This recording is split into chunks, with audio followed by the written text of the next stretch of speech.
Good evening and welcome to the March 10th, 2022 meeting of the Civilian Police Oversight Agency Board.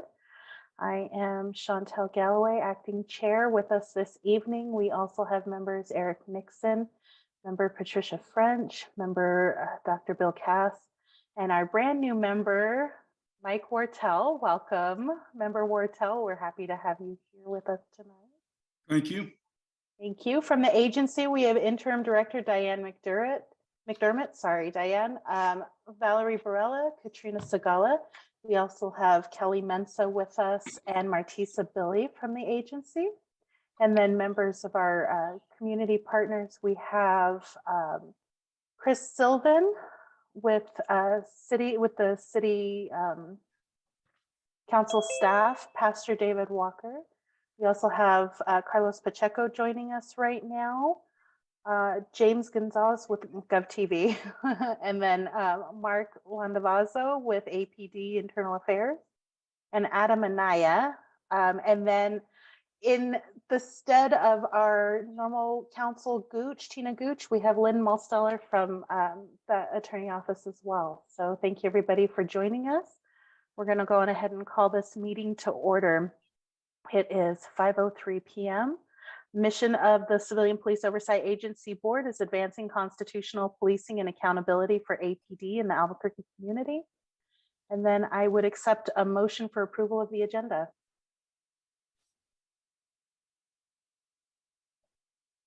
So moved. Okay, I've got a motion from, we'll call it from member French, and then Dr. Cass, did you want to second that? Okay.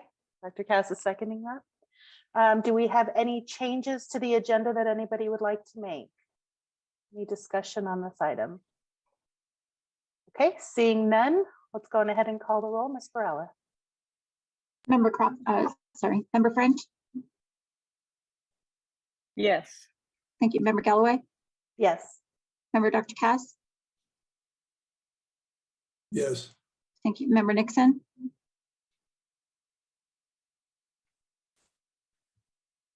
Is member Nixon? Oh, you want to give a thumbs up? Okay, thank you, member Wartell. Yes. Thank you. That motion passed on a vote of 5-0. And then thank you for that slip of the tongue. Member Jesse Crawford is absent, and I have not heard anything from him. So for the moment, it's unexcused. Hopefully he will join us shortly. Next item on the agenda is public comment. We didn't receive any public comments prior to tonight's meeting. So we'll go on ahead and move on to the review and approval of the minutes from February 10th, 2022. Do I have a motion to approve the minutes?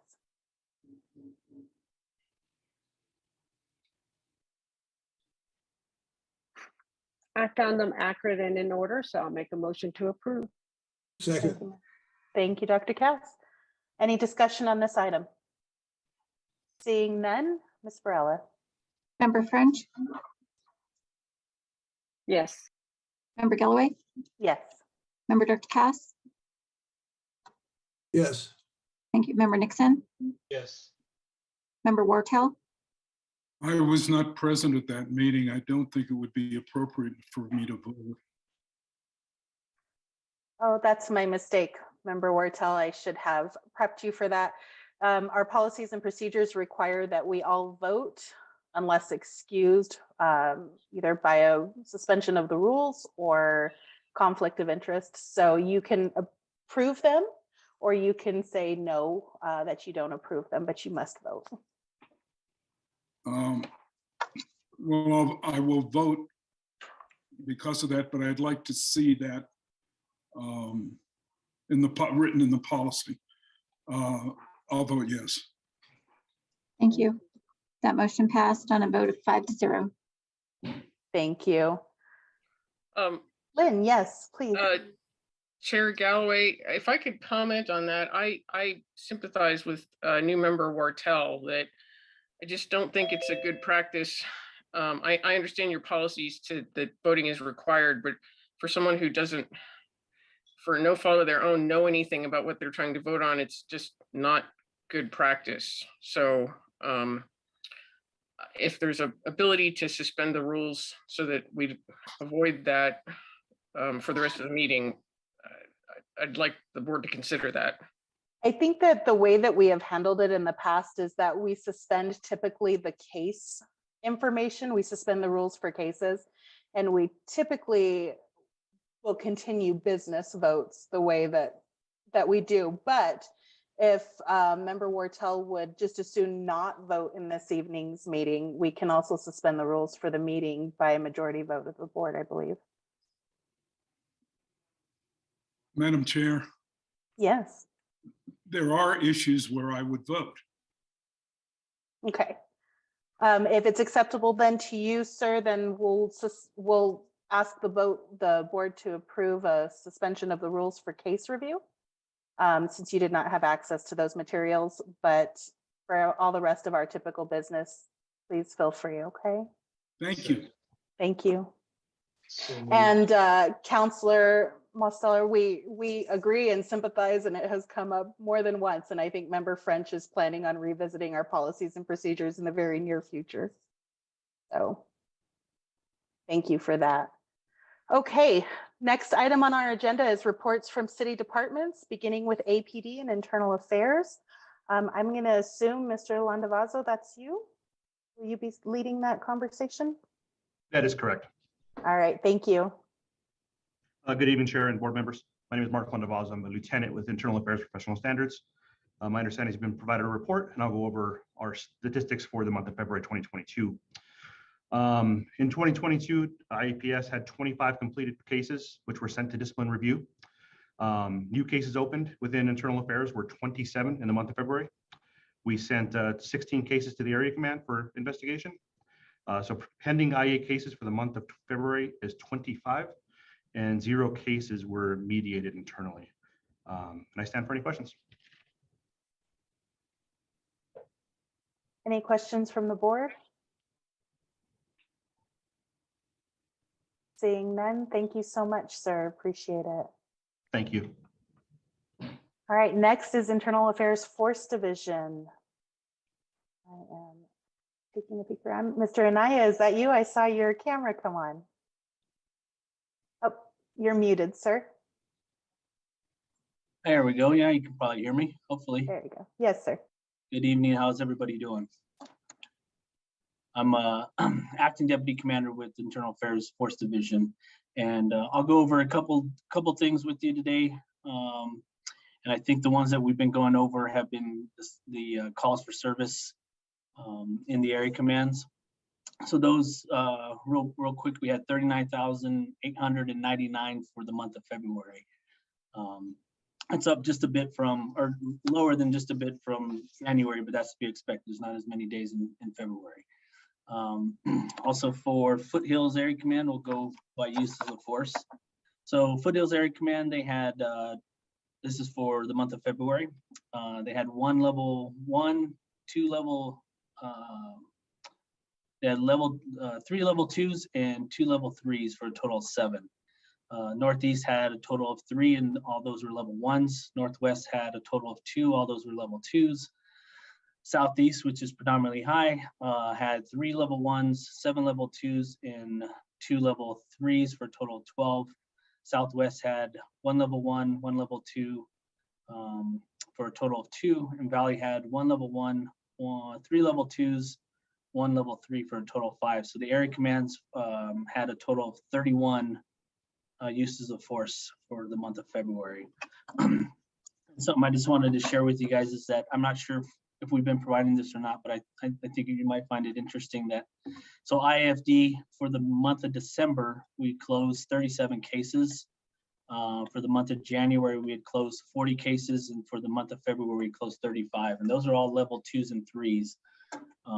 And we are in, I think from January to current date, we are 100% following Efit process for timelines and moving in the right direction. And I'll take any questions if anybody has any. Any questions from members of the board? I see Dr. Cass. Yes, sir. Yes, thank you. I just wanted to inquire, I know Acting Commander Richard Evans has been exhibiting signs of being sick, and I'm curious as to what his health is, because he normally, I see you're standing in for him, so I hope everything is well with him. Yeah, I think he has the flu or something. I'm not sure other than that. But I Okay, thank appreciate you. it, and I'll pass on your kind words to him. Thank you. No problem. Anybody else? Any other questions from board members? Seeing none, thank you so much, Mr. Anaya, for your time. Okay, thank you. All right. Next item on our agenda is APD Training Semi-Annual Report. We've postponed this again this month, but hopefully it will be on the agenda for next month. Next is City Council, Mr. Sylvan. Good evening, honorable, sorry, let me get my camera on. Good evening, Chair Galloway, honorable board. Chris Sylvan, Albuquerque City Council. I came up pretty fast today, so I wasn't quite ready, so I do apologize for that. Regarding what's going on with the City Council, and I'm sure you're all aware of this, but at the February 23rd meeting, 021-78, the Police Oversight Ordinance was discussed and amended and kicked over to the March 7th meeting where everything else was discussed, amended, and finally passed. So that was a long process. It started way back in the summer of 2021, and finally there's a piece of legislation that is sound. It's not perfect, but it's going to work. And the counselors thank the board and the executive director for all of their input, and everybody else who did that as well. Also at that meeting, the board member French was reappointed, and board member Michael Wartell was appointed to the board. So with that, that's all I have to report from City Council. I was looking over my notes, and you might have heard a rumor to this, but it is true. City Council is going to try to go back to in-person meetings. I don't believe it's the next meeting, but it's going to be really, really soon. So I can get that to you when that happens. And as you all know, City Council now is starting at 5 instead of 3. With that, I stand for questions with that part of my report.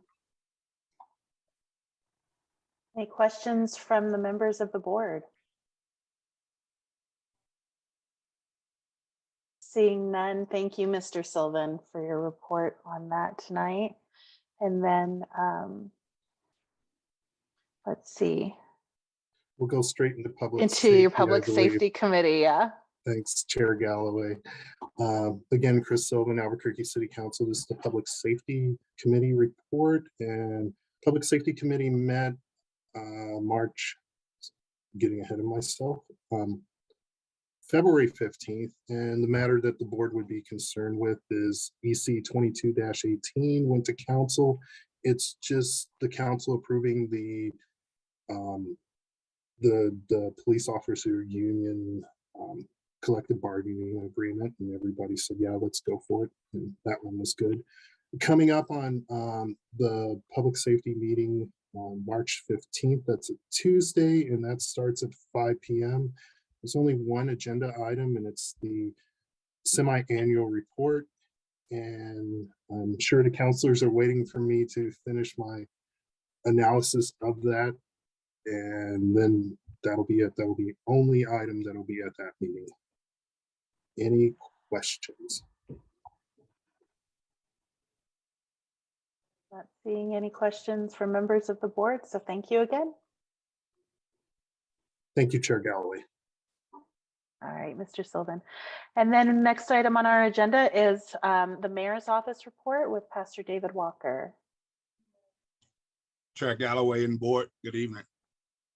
I just have to share with you tonight, as you all are aware, for the past several months, the city of Albuquerque have been interviewed a number of applicants for the position of superintendent for the Albuquerque Police Department.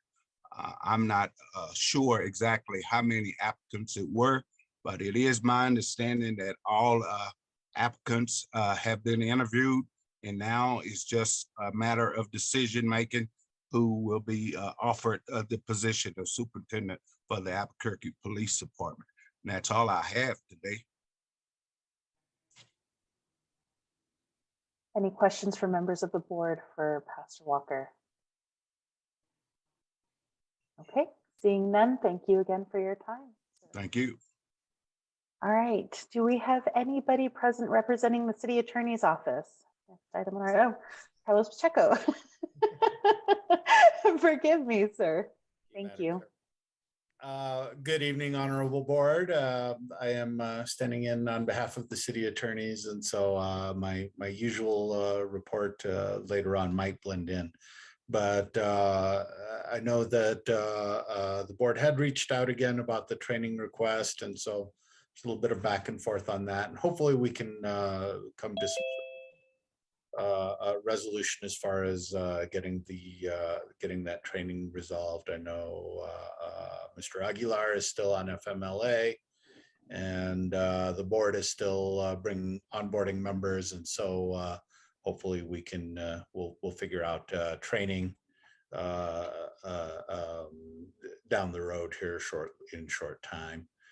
The other item that I had to touch on is we have been having meetings regarding the MOU with Cpoa.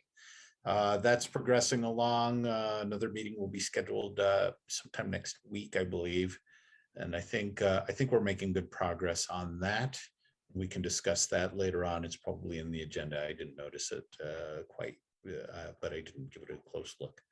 And then just to put on your radars, the draft IMR 15 comes out April 12th. And so we'll probably want to coordinate on that. I think the last time we worked with the board in having a designee come and do a review and comment.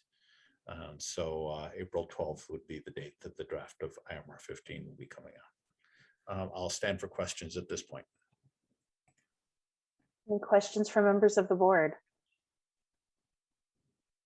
Seeing none, Mr. Pacheco, as far as IMR 15 review goes, the board designated member Crawford to review that with you all. And so I would imagine if you and Diane could coordinate with him when the best time would be for him to go and review that, that would be fantastic. We certainly will. Thank you. Thank you, sir. Okay, next item on the agenda is a CPC update with Kelly Mensa. Good evening, Chair Galloway, and good evening, Honorable Board. Hope everyone is doing well tonight. One of the things that I was tasked with at our last Council of Chairs meetings was that the councils wanted to have a strong representation in all of the public spaces around Albuquerque. So I got a list of 53 locations at which to add brochures and brochures, business cards, whatever can go there. So I have started that. I've done mostly the west side already. So we got a couple more southwest locations to go. Then next week I will get to the east side of Albuquerque. We are intending on starting hybrid meetings next month. And we have a trial coming up on the 24th of the month in which we're going to bring some equipment up, see how that works. We're not exactly sure how we're going to get this done so far as we don't have specified equipment, but we put a couple of ideas in that we're going to discuss at the next Council of Chairs as to getting a specific hybrid meeting camera. So we're looking at a couple of models there. We have scheduled one team building workshop, which is going to be a 4 or 5 hour block of time in which the Foothills First will get together, toss over some ideas and plan their year. We've opened that up to all 6 councils as to whether they want to get this done or not, have an actual team building. There is some factiousness between council members right now, so we're looking at ways where we can talk about those issues. I did the Issues and Answers TV series with Diane Kinderwater. I think that went pretty well. That's going to start airing on the 15th. So, I'm not that much into watching myself on TV, but we talked about some important issues, raising membership, support one initiative, which I came up with, in which we're trying to get people to support an extra meeting every month, long-term council attendees, to support an extra meeting. We say, well, if you go hiking up in the mountains and you live downtown, support the Foothills meeting, or if you go to Nob Hill to have dinner, support the Southeast meeting, etc. And that's going pretty well so far. We've been getting pretty good attendance numbers. I gave a basic overview of what the council entails and talked about what it takes to be a council member. And I also directed people to our website to register for the workshops. We had a new chair that was Robbie Vigil in the Southwest. He decided that wasn't for him, so he left the council. Teresa Garcia is back in charge at this point. We're going to look for a long-term answer for this one. The last CPC meeting, we nominated COC chairs for the year of 2022. That is going to be Valley as the chair, and also Idalia from the Foothills as the co-chair. They've been working pretty well solidly right now. Bob, long-term council chair of the Foothills and also a council member at this point, stepped down. He's no longer involved in Foothills Council business, so we gotta find a way to replace him. He did some good things. We have one new councilor this month, and we have a vote in the Southeast tonight for council positions, which I'm gonna go on at 6 o'clock when I leave this one. So basically, that is my update. I will stand for questions. Any questions for members of the board? Not seeing any, as always. Thank you, Kelly. Thank you, Chair Galloway, and thanks everyone. Have a good evening. You too. Next item on our agenda is an update on the CPOA with Interim Director Diane Mcdermott. Alrighty, well, we opened 19 CPC since the date of the last meeting, which was February 10th. We received information or complaints on 22 different driving complaints that comes through predominantly through 311. We closed 17 CPCs up to the date of 2/25 due to the board upload time. So it's a shorter window than from meeting to meeting. These are the ones that are on the agenda. Also for the ones that are on the agenda, so the recommended discipline for those cases. CPC 20721, the SOP is 2-1-10D4A, and that recommended a 40-hour suspension. However, that employee resigned basically during the process. So not necessarily because of this, not because of this complaint, but that couldn't enact the discipline basically because they resigned.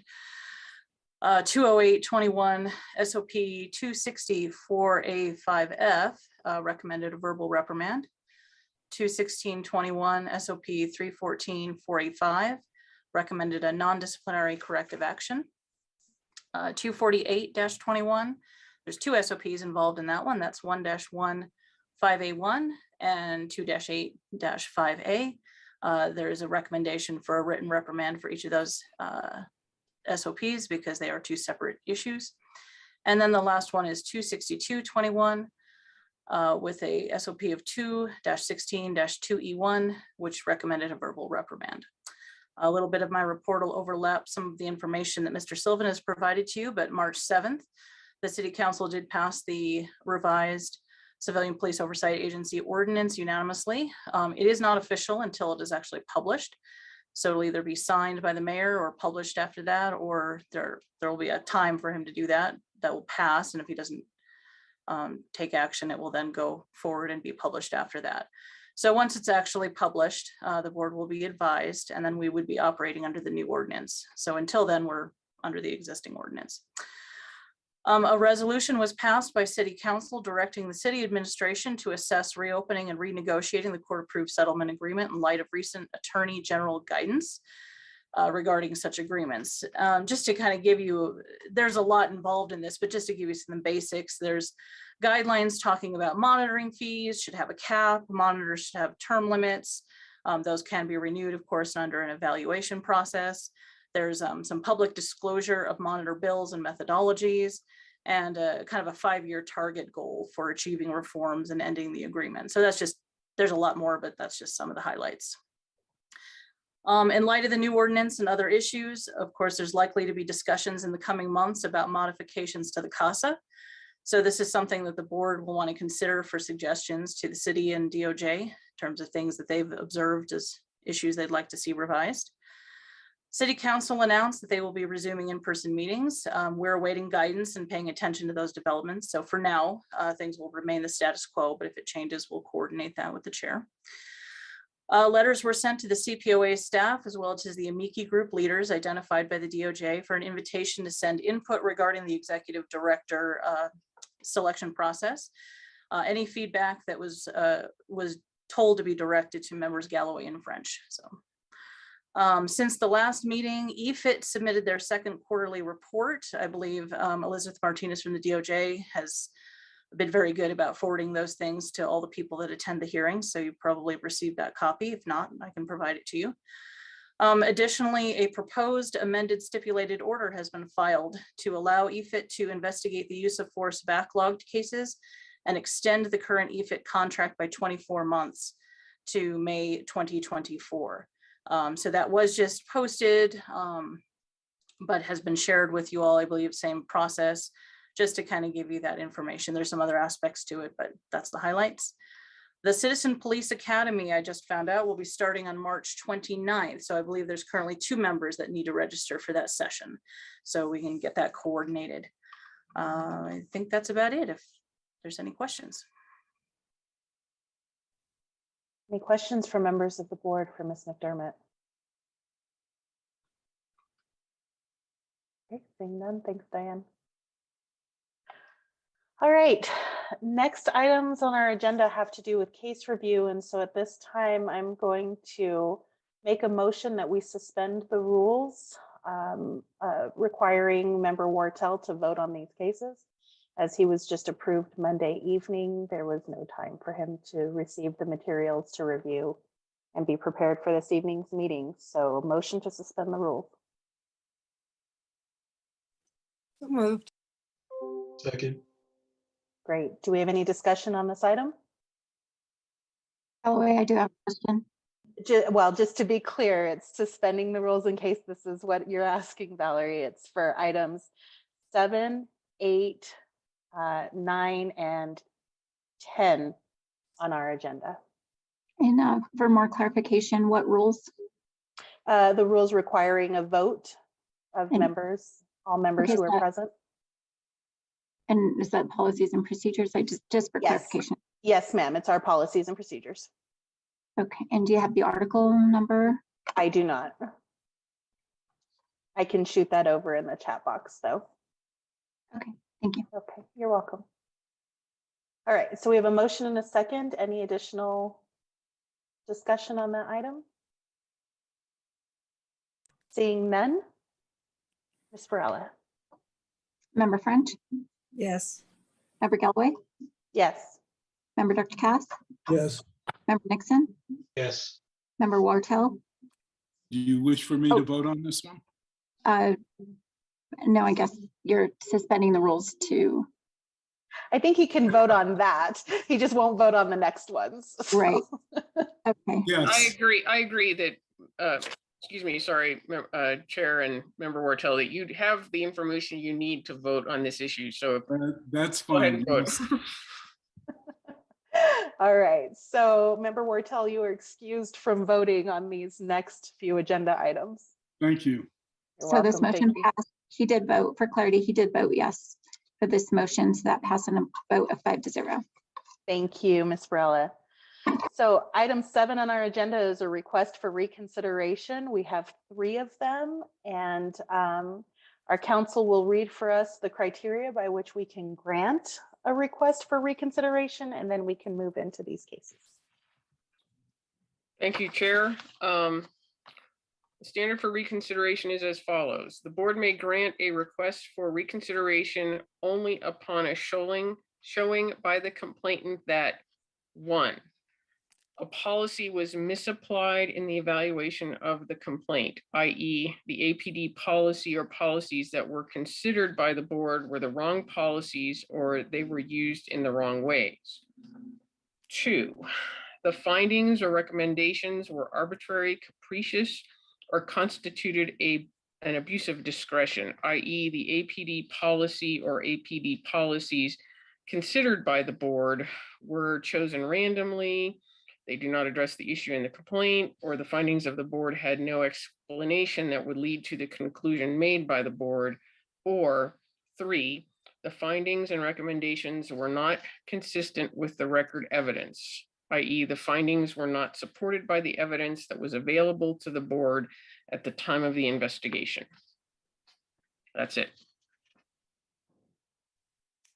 Thank you, Counselor.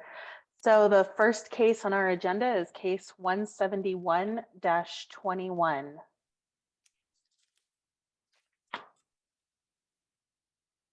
Anybody want to make a motion to either accept or reject the request for reconsideration?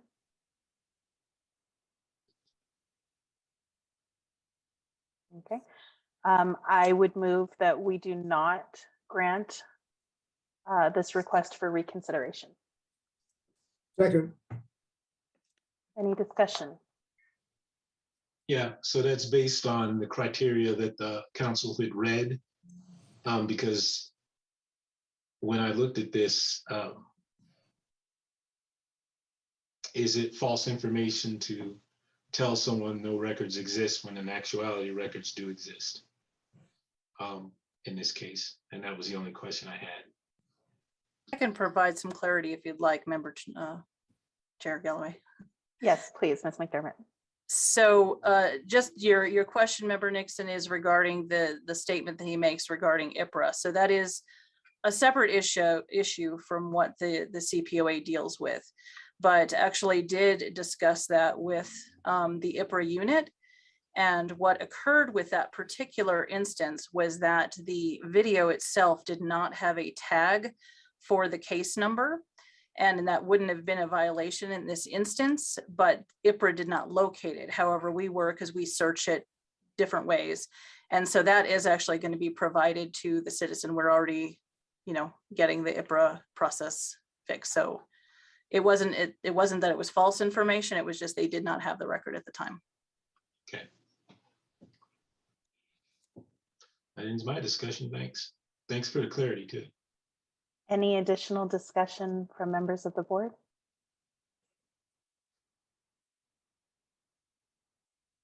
Seeing none, Ms. Varela. Member Friend? Yes. Okay. Member Galloway? Yes. Member Dr. Cass? Yes.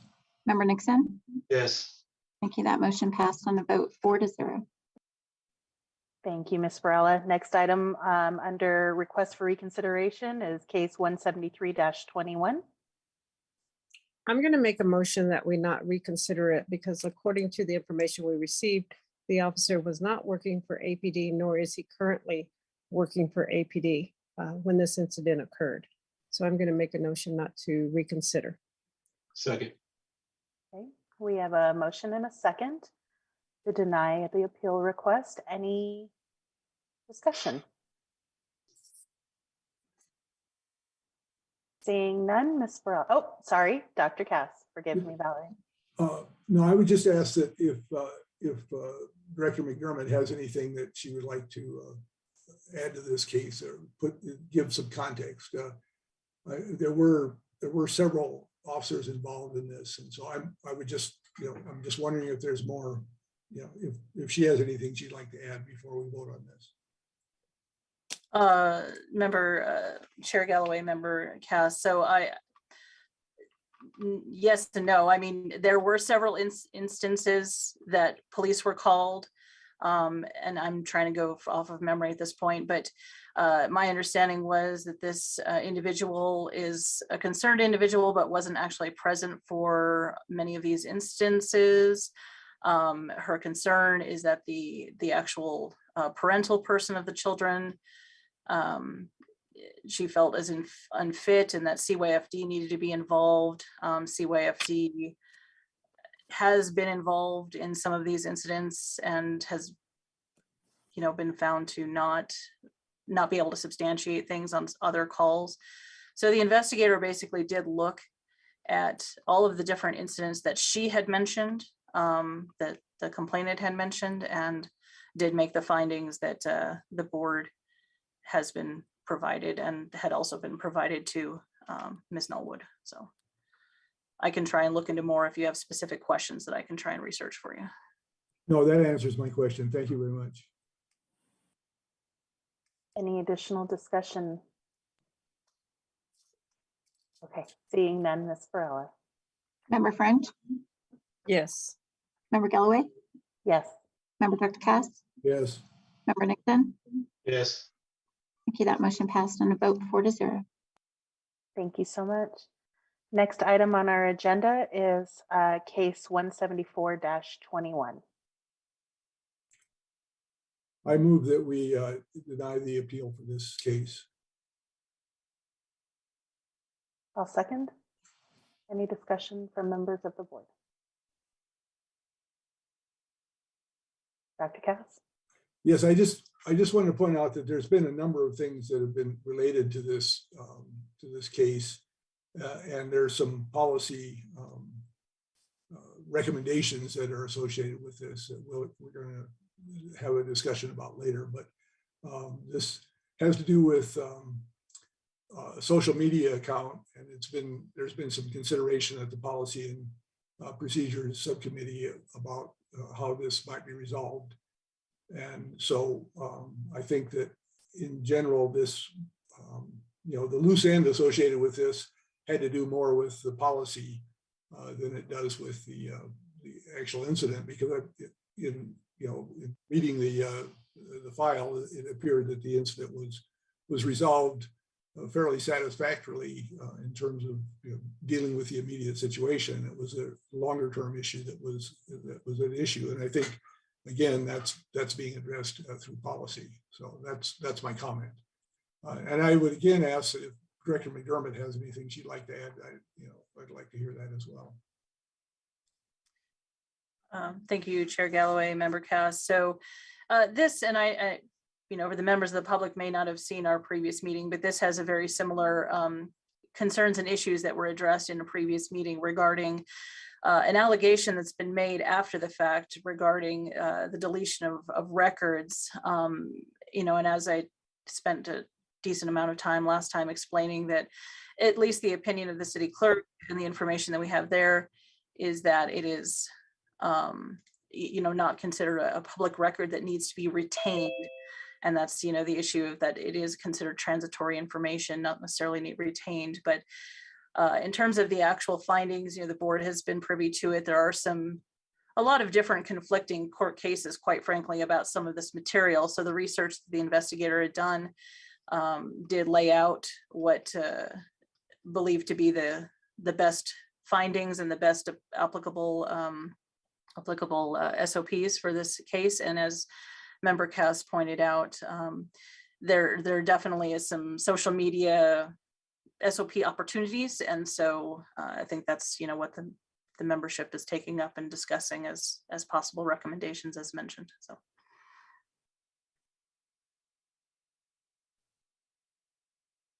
Wonderful. Thank you so much. Just make a note that Member Crawford has joined us at 5:39 p.m. Welcome, sir. We are discussing our final item under request for reconsideration, case 174-21. There's a motion and a second to deny the appeal. And if there's no other discussion, we'll go on ahead and take a vote. Ms. Varela. Member Crawford? Yes. Member French? Yes. Member Galloway? Yes. Member Dr. Cass? Yes. Member Nixon? Yes. Thank you. That motion passed on vote 5-0.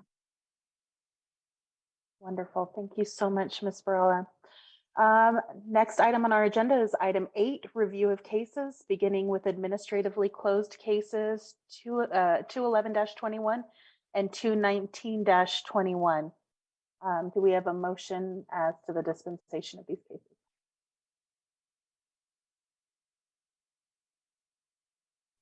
Yes, I move that we accept these cases as administratively closed.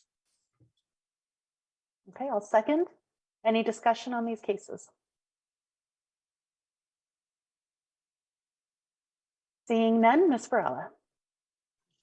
Member Crawford, Yes. Member French, Yes. Member Galloway, Yes. Member Dr. Cass, Yes. Member Nixon. Yes. Thank you. That motion passed on a vote of 5-0. Wonderful. Thank you, Ms. Varela. Next item on our agenda is unfounded cases 196-21, 201-21, 222-21, 233-21, 234-21, 257-21, and 271-21. Unfounded cases. Do we have a motion as to these? I move that we accept the findings of the agency on these unfounded cases, or their finding of unfounded. Thank you, Dr. Cass. I'll second. Any discussion? Dr. Cass. Yes, I think there's some information or some lesson to be learned here regarding policy, and I'm trying to find the case that that refers to, and I've lost my place as to which case that was. I believe Member French had a comment as well, if you'd like to look for. Yeah, go ahead. I'm sorry. That's okay. We'll come right back to you, Dr. Cass. Member French. I just have a quick question for Interim Director Mcdermott. When they say on there that the officer was interviewed, I see a couple of them, 248-21 and 233-21, where it says that the officer was interviewed, but there's no summary, there's no nothing of date, time, or anything else. When they say the officer was interviewed, that does mean that they did speak directly with the officer, correct? You're muted, Director Mcdermott. Sorry about that. Chair Galloway, Member French, since I didn't receive a question regarding that, to double check for you, but yes, to, broadly say, if it says interview, that would mean that they did have a conversation. If you want me to try and look up a specific example of that, I can try and clarify, but to my, basic. Well, you do oversee the forms, right? And on that form, if it says officer interview. What form are you referring to? On the findings. The findings form, okay. Or the investigation too. But let's just use, look up 248-21. And then that's the end of my question. She can look it up and get back with me. I mean, it's not a showstopper. I just wanted to know if that's what it meant. Diane, so 248-21 is one of them. Okay. And if you need a little time, Diane, I can bounce back over to Dr. Cass and see if he has his policies. We're just going to ping pong this tonight. Everybody buckle up. I was mistaken. The case I was thinking about is in a different group. So I have nothing to add. All right. Thank you, Dr. Cass. Sorry, Diane, less time for you. That's okay. We can come back to it. Let's just move on. And we should get this now. Fair enough. So I'm looking at the investigative report, which was provided to the board, and there is an interview summation of that particular, of an employee. So okay, yeah, that does mean that they were actually interviewed. Okay, and then just one other one, Diane, look at 233-21 for me. And that's it. That's the only ones I made notes on. And Chantel, we can move on. You can get back. I had a question about 196-21. Yes, Member Nixon. I wanted to make sure, well, if anybody had any clarity on this, because when I read through, I wasn't quite understanding it. when the gentleman who got in the accident, he said he wasn't allowed to get the other driver's information. That other driver's information would have been in a police report anyway. And was he provided the number of that police report that was done? I couldn't tell, but in looking at the findings, I couldn't remember if it said it in there. I will attempt to answer your question just a moment. Let me finish up with Member French's question. So your question was on 2/33/21 if the employee was interviewed. Was that the correct question? Yes. Yes, yeah, I mean, definitely. When it says interview summation, and again, the board was provided this this information, but there is an actual interview conducted with this employee, so. Okay, then when I was reading it, I guess I missed that part. Okay. Thank you. And I'm sorry, Member Nixon, if you could repeat the case that you had a question on, was it not 196, did I catch? Yeah, so in the complaint, that's correct, 196-21. In the complaint, the complainant said that they were not allowed or didn't get the other driver's information in this car accident.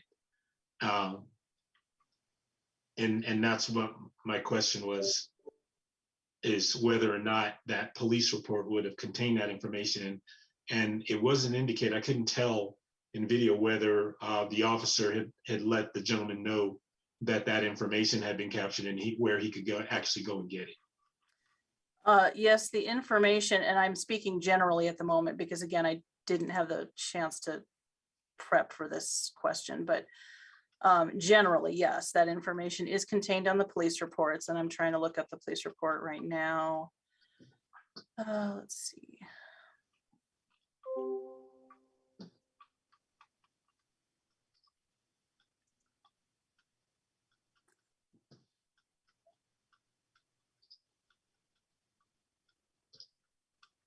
I do see insurance information for at least, yes, I do see insurance information for both drivers, assuming I'm not making any mistakes, but I do see what appears to be insurance information for both drivers. So the person should have been able to obtain that information from obtaining the police report.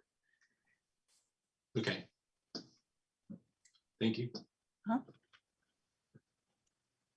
Any additional questions or comments from the board? Okay, seeing none, Ms. Varela. Member Crawford, Yes. Member French, Yes. Member Galloway, Yes. Member Dr. Cass, Yes. Member Nixon. Yes. Thank you. And that motion passed on a vote of 5-0. Thank you, Ms. Varela. Next group of cases on our agenda are the exonerated cases, case CPC 162-21 and 226-21. Do we have a motion as to these cases? I move that we accept the agency's findings. Thank you, Member Crawford. Thank you, Member Nixon. We have a motion and a second to accept the findings of the exonerated cases. Do we have any discussion?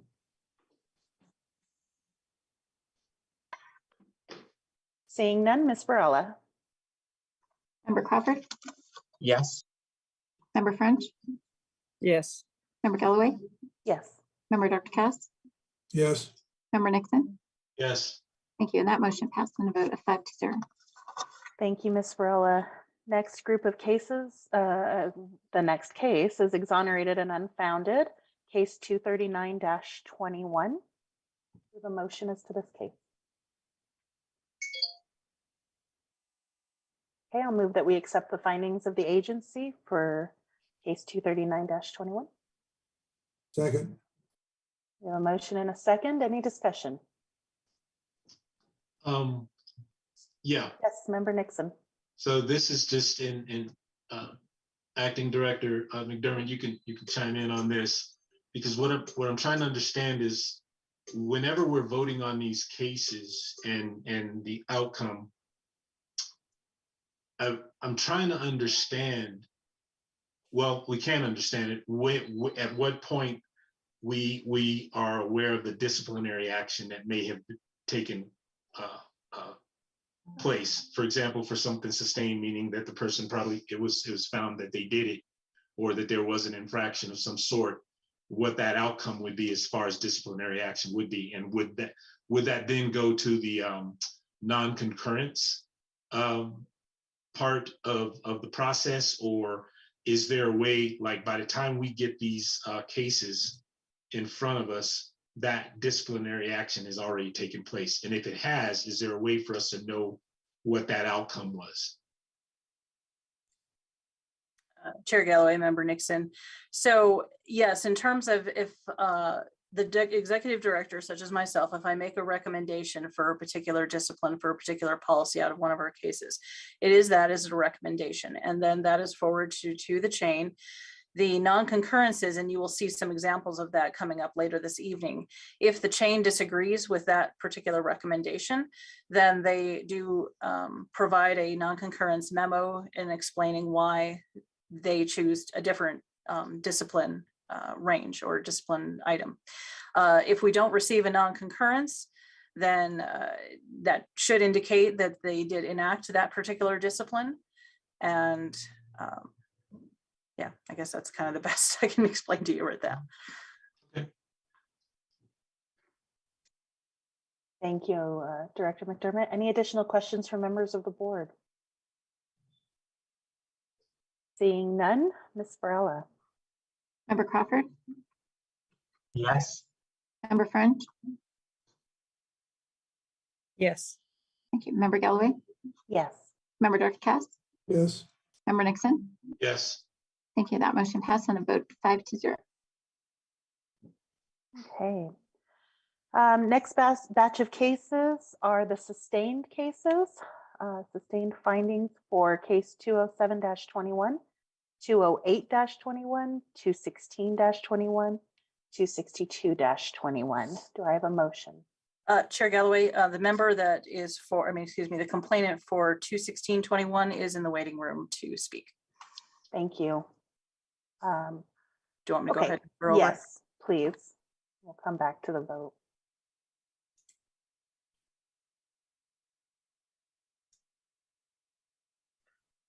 Point of order, I think we should take a motion in a second and then do a discussion. I Unless, move we accept the findings sustained in these cases. I'll second it.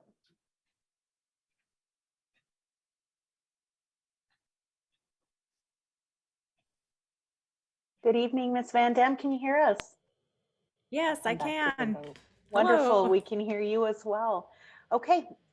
Per the instructions that you were sent, you have, I believe, 5 minutes to speak. Ms. Varela will. and then do a discussion. Oh, we've got you.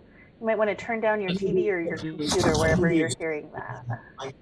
Sustained in these cases. Me? So once you start speaking, your time will begin, and Ms. Varela will alert you to when that time has expired, okay? Are you talking to me? Good evening, Ms. Van Dam. Can you?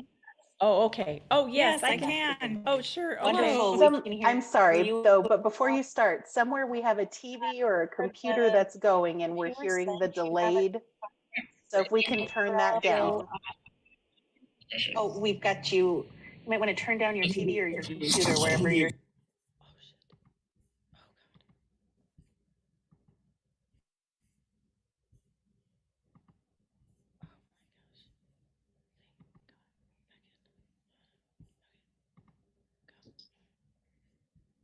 And I think you're on mute. Hello. I There don't you think she's muted. She's just working on trying to turn down the playback. So I had you on can you see me? yes, ma'am. I'm so sorry. I don't know what's going on here, but I can hear you. And we're good So- now. If you'd like to go on ahead and begin, I think we've taken care of the issue. Thank you so much. Okay, I'm a little. I received this letter, and so I was I'm pretty sure it's about the robbery or the case that I had January of last year when my house was robbed, and we had just substantial evidence of the cars driven, the people that were there. It was on video. My insurance company did their own investigation, and So I live downtown, and I guess it was probably maybe 4 or 5 months ago, I can't remember exactly. Our windows were busted out down here, and I had received a phone call from APD, and they were asking about the broken window case, but I thought they were asking me about my robbery case. And so when I spoke with that officer, he said that my case had been closed, and I was like, well, nobody told me, or, they had plenty of evidence to go on to find the people that, and we knew who they were. I had put it on Facebook. Some of my friends, one of my friends that I went to high school with, she recognized the lady, and she recognized her from working at the courthouse. And so I was just kind of shocked that they had closed it and there wasn't any follow through. So I called and I asked, and they said for me to report it to the Department of Justice. So I did that, and here I am. So I don't know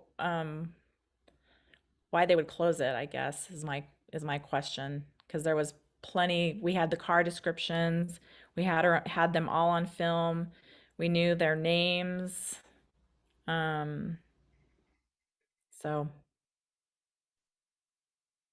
I don't know. Okay. Certainly sounds like a very frustrating situation for you, and I appreciate that you did file the complaint with the CPOA and allowed our agency to investigate that on your behalf. So the way that this process works is the board will now go to a vote as to the agency's findings. And once the board has reached that decision and confirmed or refuted their findings one way or the other, you'll receive another notice in the mail that will alert you to the action that was taken tonight, okay? Okay. All right. I think member Dr. Cass? Yes, I think that maybe a little bit more explanation as to what the actual findings of the agency were, the investigator in this case. And as near as I can tell, they agreed with you that this case should not have been closed. It wasn't properly investigated. And so that's I may be speaking a little bit out of school here, but it seems to me that's what we're capable of doing, is finding that they did not, follow the policy when they closed your case. And so that's about the best result that we could give you. And if someone wants to add or clarify that, then I'd be happy to stand corrected. But well, I just had a question for Ms. Van Dam. What has happened so far? I mean, it seemed pretty obvious to me that they should not have closed your case, but has there been any other correspondence? Anyone looking into this? Police report filed? Anything? Nothing.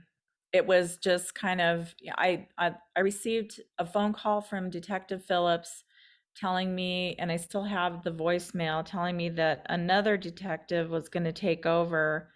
And that detective called me, and I went through the whole spiel again. And then after I went through the whole spiel with him, I called him a couple other times, and then I never received, I literally, nobody ever called me back. Okay. And so you still have the same information with the same individuals who have done this, or that you've identified. And so that information is still available, but you've not had anyone move on this. No, they have everything in my insurance company as well. They came and went through the videos and took video. APD did send some officers here to my downtown location, and they did film some of the things on their body cam, and they had the names of the guys. There was 4 of them. They were in my house for literally about 6 hours, and they left and came back several times. And so because I use the swimming pool for my therapy, the insurance company, because it's covered under my business insurance, they had to go through and go through every little thing that was in there, and we had some stuff in personal items in the closets, and it was just a disaster. And so when they told me they closed my case, I was just like, oh my gosh, I've been through all this and they still got away with it. Okay, I'm sorry for your loss. It's crazy. Yeah, it was wild. And the lady that helped me, that recognized her on Facebook, she used to work at the courthouse, and she knew that it was that Deandra lady. Deandra, I can't remember her last name. It's there somewhere, but yeah, and then we also went on her Facebook, and she had the same car that was driving in my driveway when they were robbing the place, backing up and everything. I still have pictures on my phone. Deandra Rael, that's her last name.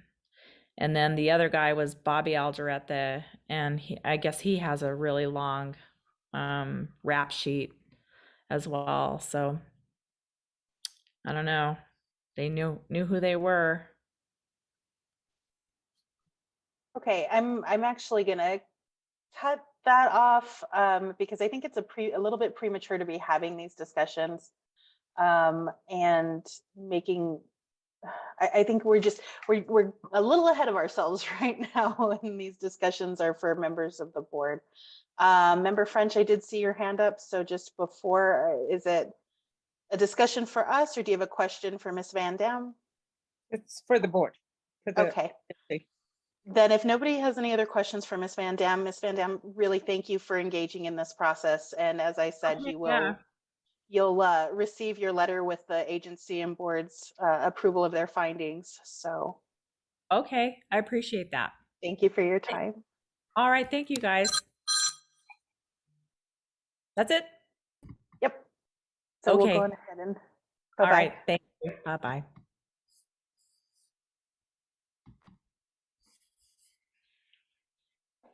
So I have for the board. Okay, yeah. I was just gonna wait until we've been able to move Ms. Van Dam. Really thank you for this process.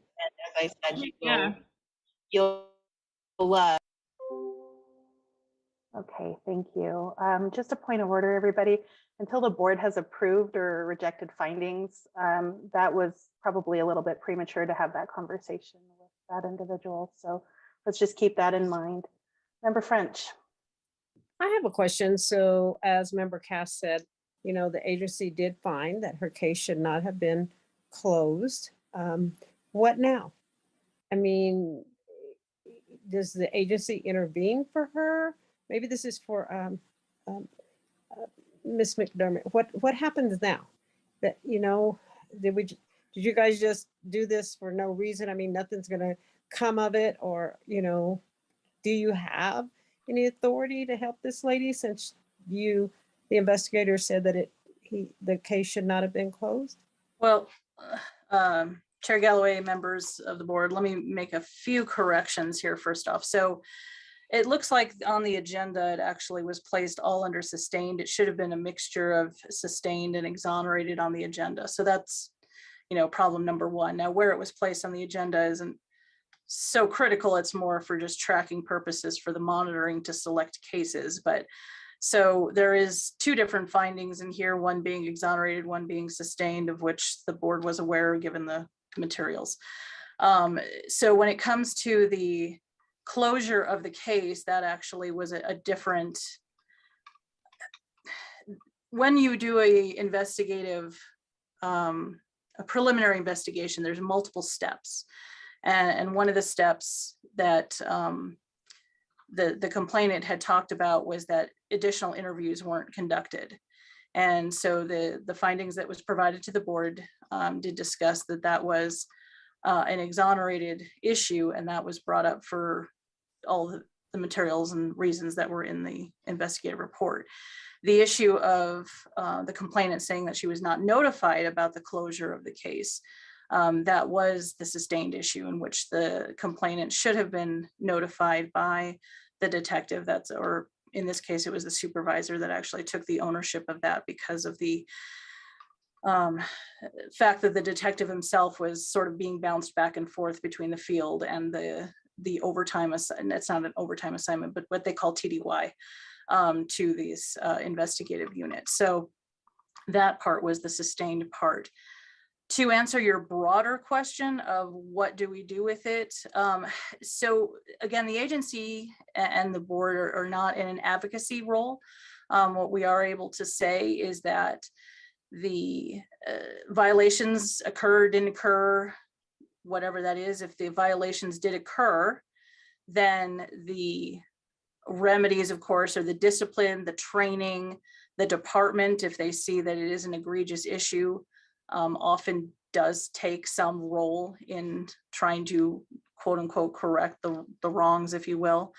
There have been times when the agency investigators, in discussion with the whoever the employee is that we're doing the case for, a lot of times that employee will come to the realization of, oh, I need to fix this or I need to do that. So that does often come about naturally in these cases when there is some discussion like that. But of course, that's on a case-by-case basis. I can't say that as a all the time it happens, but I have seen it quite often where things get fixed, such as reports, or things get reopened, or things get assigned, or things like that that do occur through the course of these investigations. But in this particular example, again, the board's had the evidence to review about the situation of the investigation that the complainant is referring to.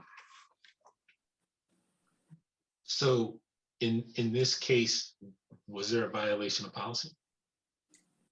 There was one violation of policy, and then there was an exoneration of a policy. So there's two different employees that were involved. One of them was exonerated for the SOP, and then a different SOP and a different employee was sustained. As I mentioned, that was the issue of the complainant not receiving notice about the status of their case and the closure of the case. That is a violation of the standard operating procedure for preliminary investigations. The person is supposed to be informed of the information. So that was sustained.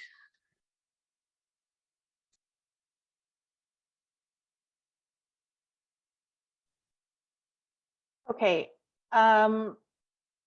Before we brought her in, what I was going to ask was that we pull this case, and so that we note it separately. It's not a sustained policy violation only, it's the sustained and exonerated. So I was going to ask that we pull this case out and make a motion as such. So I'm going to do that now. I move that we remove case 216-21 from the suspended. I think Chair Galloway, there already was the motion so you have to do something with the motion. Right, we're in the discussion, so I'm making a motion to change that motion. So that's what I'm doing right now, is a motion to amend to remove 216-21 from the sustained findings so that it can be placed separately and reclassified appropriately as sustained and exonerated.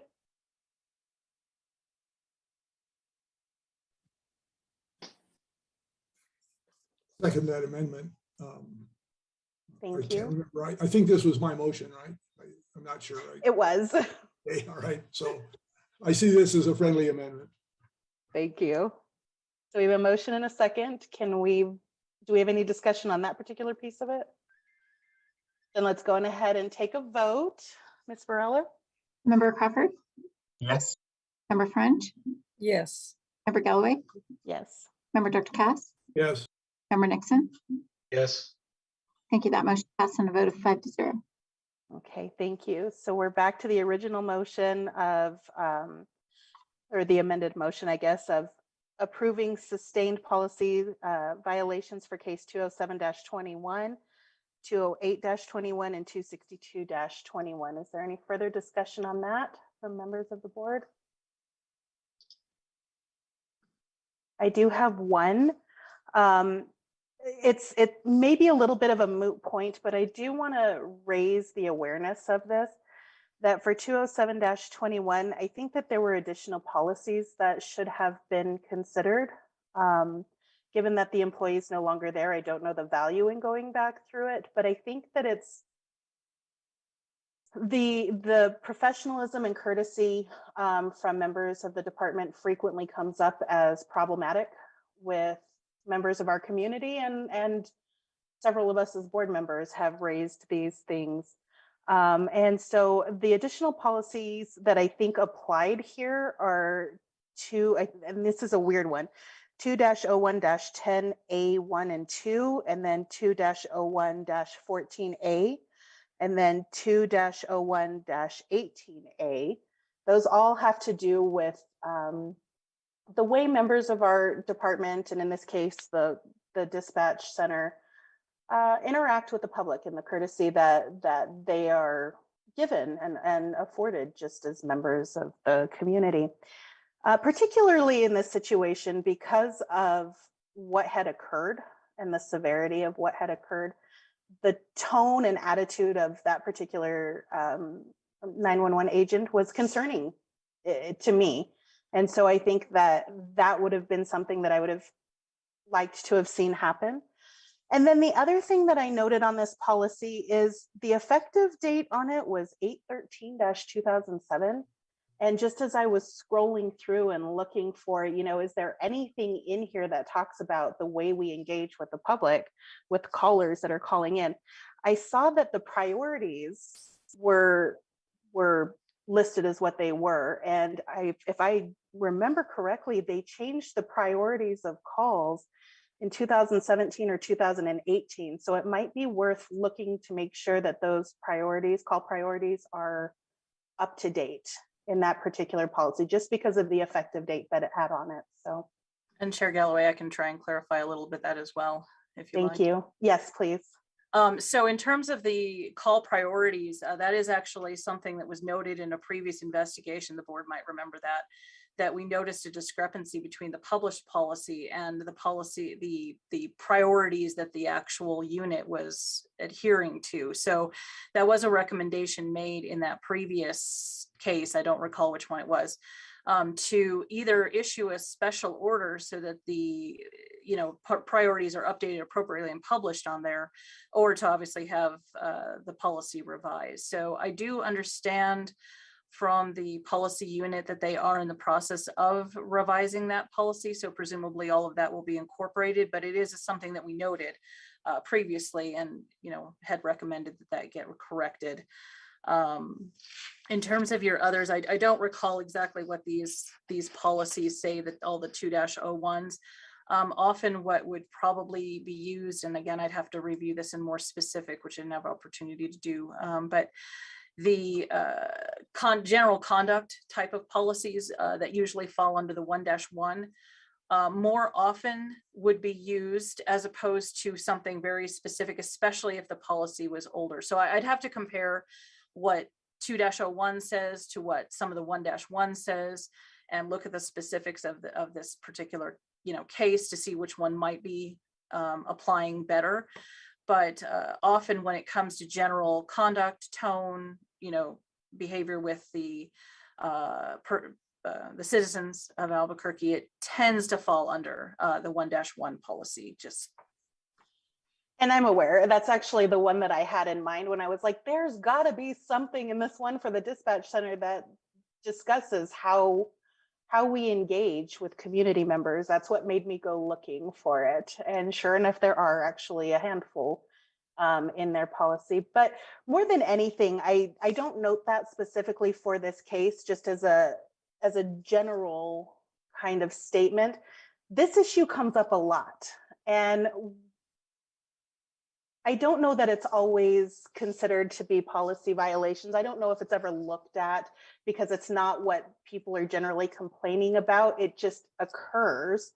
I say that's not what they're complaining. A lot of times it is what they're complaining about. But I think that we should notice that trend happening and think about that as a board. And do we want to make recommendations with regard to maybe trainings that we can make available or we can encourage be made available to our officers as to just their engagement with people.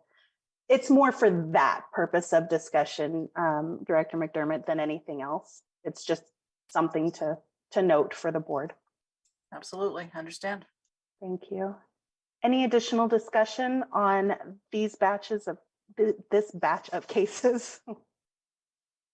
Member Nixon, yes. No, I concur with what you're saying.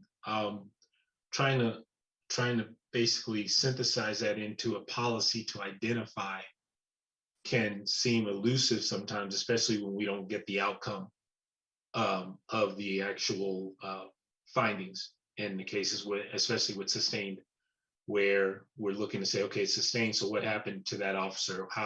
How was this a learning opportunity for that person, so on and so forth? And I don't see the correlation at times when it comes to these kind of cases, especially when it comes in implicit bias and what I see as a racial difference between how they're treating a person of color versus how they're treating a person that is white. And I see that quite a bit when I'm reviewing these cases. It's almost like not even having to look at the OBDR or anything. You could even just listen to it and tell whether they're talking to somebody of color or talking to someone else. So, and I know that there's implicit bias training that's there, but yeah, I agree. We need to kind of pay a little bit closer attention to that and see. And to your point about, hard to kind of get that into a policy, the policies I feel like exist. They're there.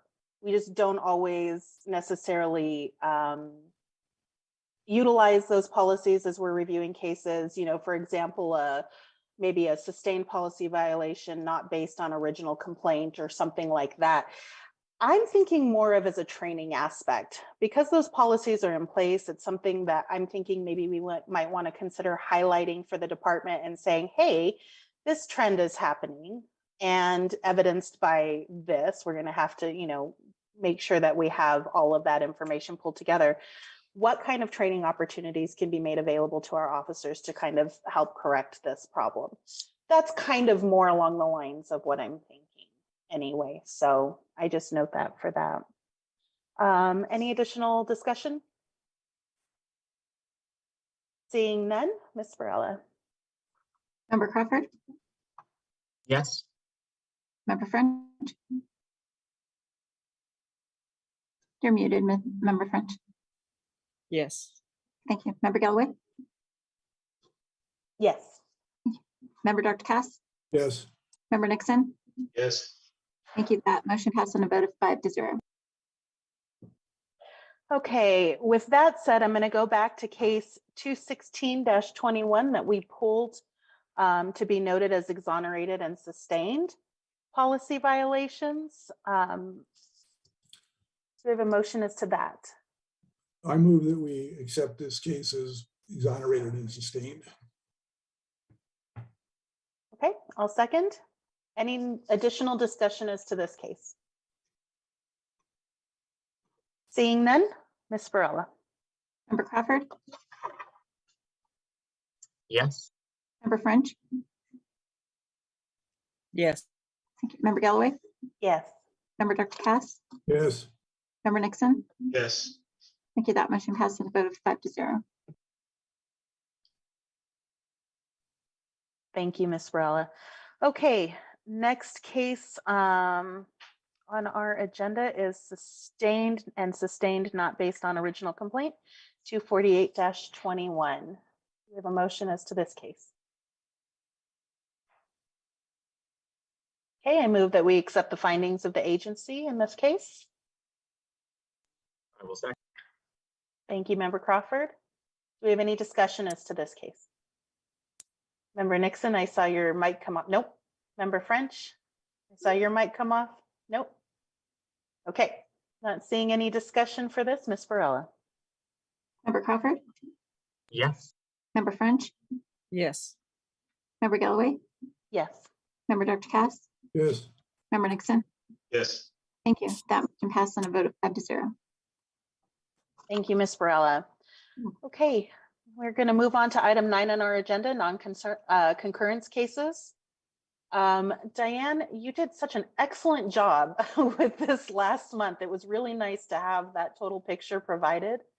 Would you please do the same this month, starting with case 100-21? Sure, Chair Galloway, members of the board. So 100-21, basically the synopsis, there were 2 officers and 2 sergeants, all for the same finding. The Cpoa found all the allegations sustained, and APD found all of the allegations exonerated. This was regarding 2-42-3A1, which consists of officers who make contact with a driver of a motor vehicle and develop reasonable suspicion to believe that the driver may be impaired by alcohol and/or drugs shall ensure that a DWI investigation is conducted. So, as the members saw, APD considered their finding in part based on the contact being allegedly several hours post-driving, and that the individual admitted to drinking but not before driving and had been at or near the location and on foot for hours. So, the investigator looked at the CAD, and the caller advised that the vehicle was parked in the middle of the street and the alleged subject was inside the vehicle. The police were on scene within an hour and 11 minutes, so not many hours as was mentioned. And the person was parked in the street in his vehicle. And per the lapel video, the officers contacted the person and asked how he got the car to the house. And the person advised that he drove and further stated he could not drive his car. And the officer asked him why not. And the alleged subject said because he was intoxicated. So the sergeant asked, since he had parked the car, if he'd had any more to drink, and the answer was no. So the admission of being intoxicated, not having more to drink after being in the vehicle, does not support the department's decision, in our opinion, that a DWI investigation was not warranted. Again, if the DWI investigation showed that there was no impairment or anything to arrest, that would have been fine. But the issue is that the investigation should have at least have been conducted and occurred before making that decision to not have the probable cause. So that's our reasoning. For 134-21, the policy is 1-1-4A. The Cpoa sustained it, APD not sustained. The investigator acknowledges there's various circuit court rulings regarding the issue, and it does cause confusion. This is regarding, again, social media type of complaint.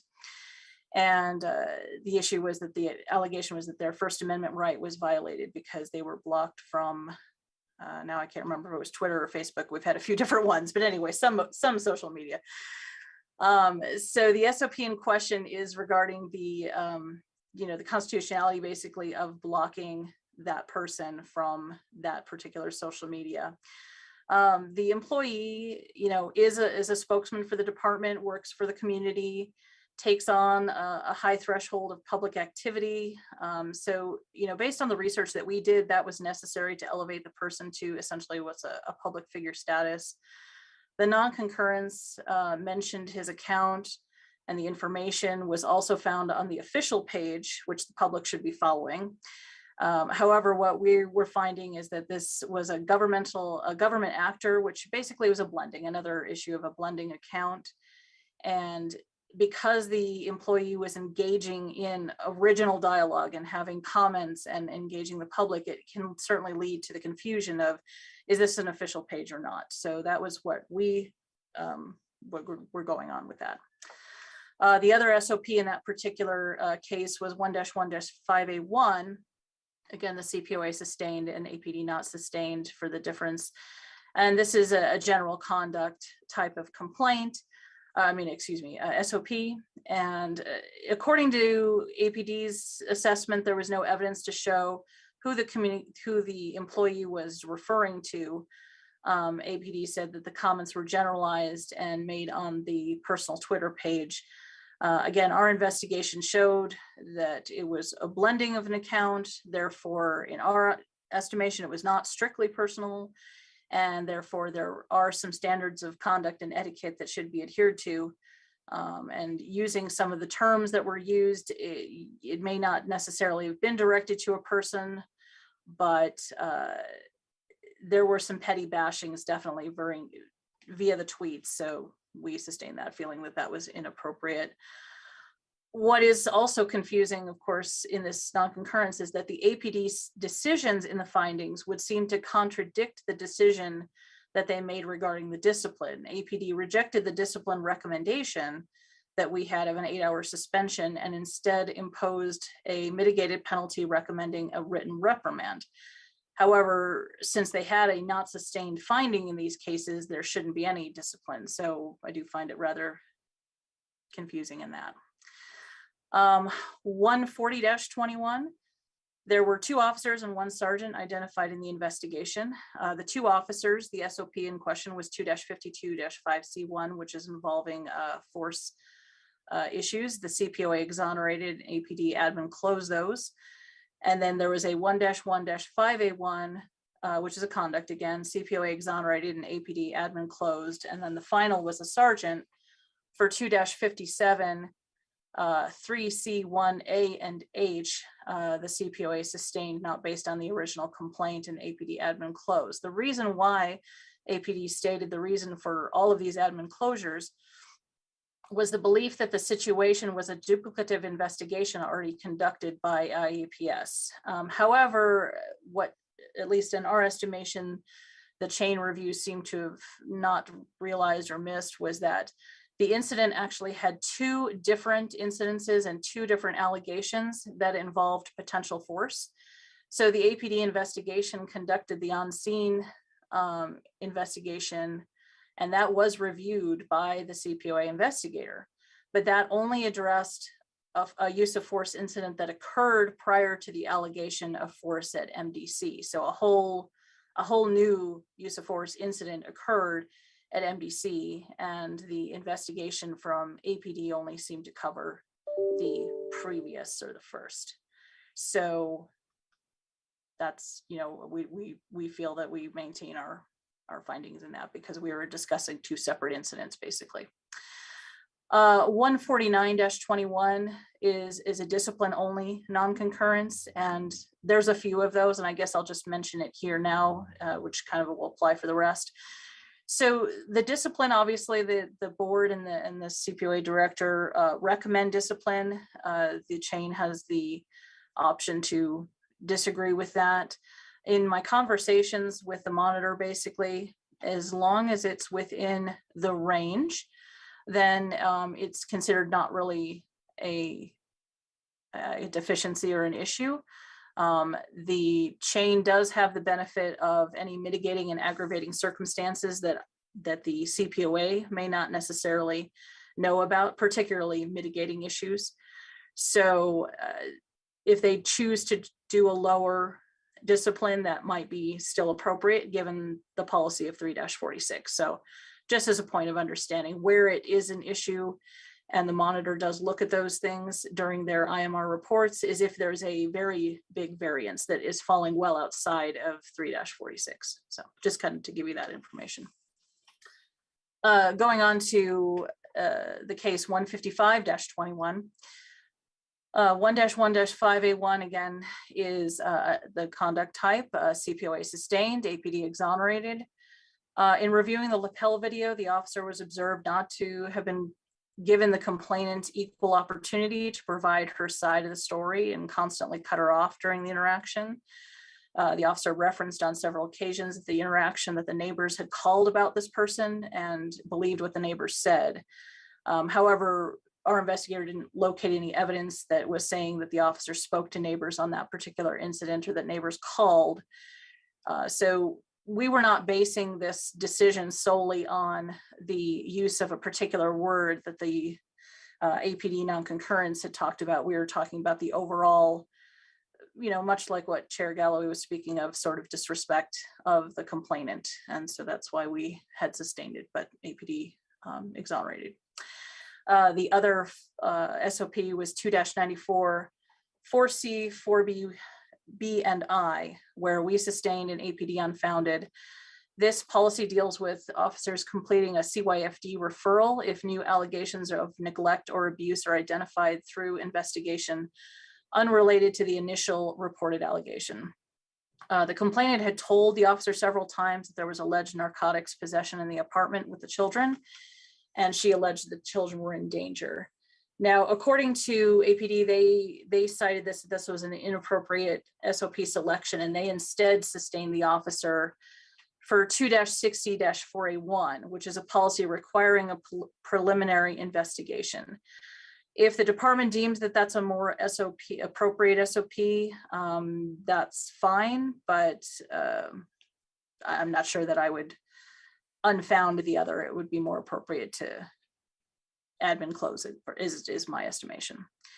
There was an issue in my mind about since they selected this new policy that does have a verbal reprimand as a first offense, and they decided to go with a non-disciplinary corrective action, which again, could be well within their prerogative, but just something to note. The next couple of 151-21 and 170-21, those are discipline only type non-concurrences. So again, kind of already covered that discussion. No, not final. Sorry, there's a lot of them. 174-21. Again, policy was 1-1-4A, the Cpoa sustained, APD not sustained. This is again back to the social media type of issue, pretty much the same argument that we already covered in the previous. So if the board would like me to repeat that, but it pretty much is the same argument regarding the belief that, we think the blending, we think that it's inappropriate to block when you have a blended. Department disagrees with that. The 1-2-4A1, the Cpoa sustained, the APD not sustained. Again, the policy allows for personnel to speak out on issues of public concern when acting as a private person. Department personnel shall include a disclaimer if they are commenting on city business in their personal capacity. Even with this disclaimer, again, in our investigation, we felt that the blending of the personal account with the official account could create confusion and, cause an issue there. And then the final one, 224-21, that was a discipline only non-concurrence again. So sorry for all that, but if there's any questions, I can attempt to answer them further. Not at all, Diane. It really is, I think, helpful for us and for the public to kind of understand what's going on with the non-concurrence and what the agency's perception is on that. So I appreciate you taking the time to go through that, and I hope that that will continue in the future. Do we have any questions from the board on these non-concurrence cases? Okay, there's no action for us to take on them. So they're just there for the monitors to be able to easily pull out. So the next item on our agenda is item 10, serious use of force cases and officer involved shootings. These are the holdovers from last month.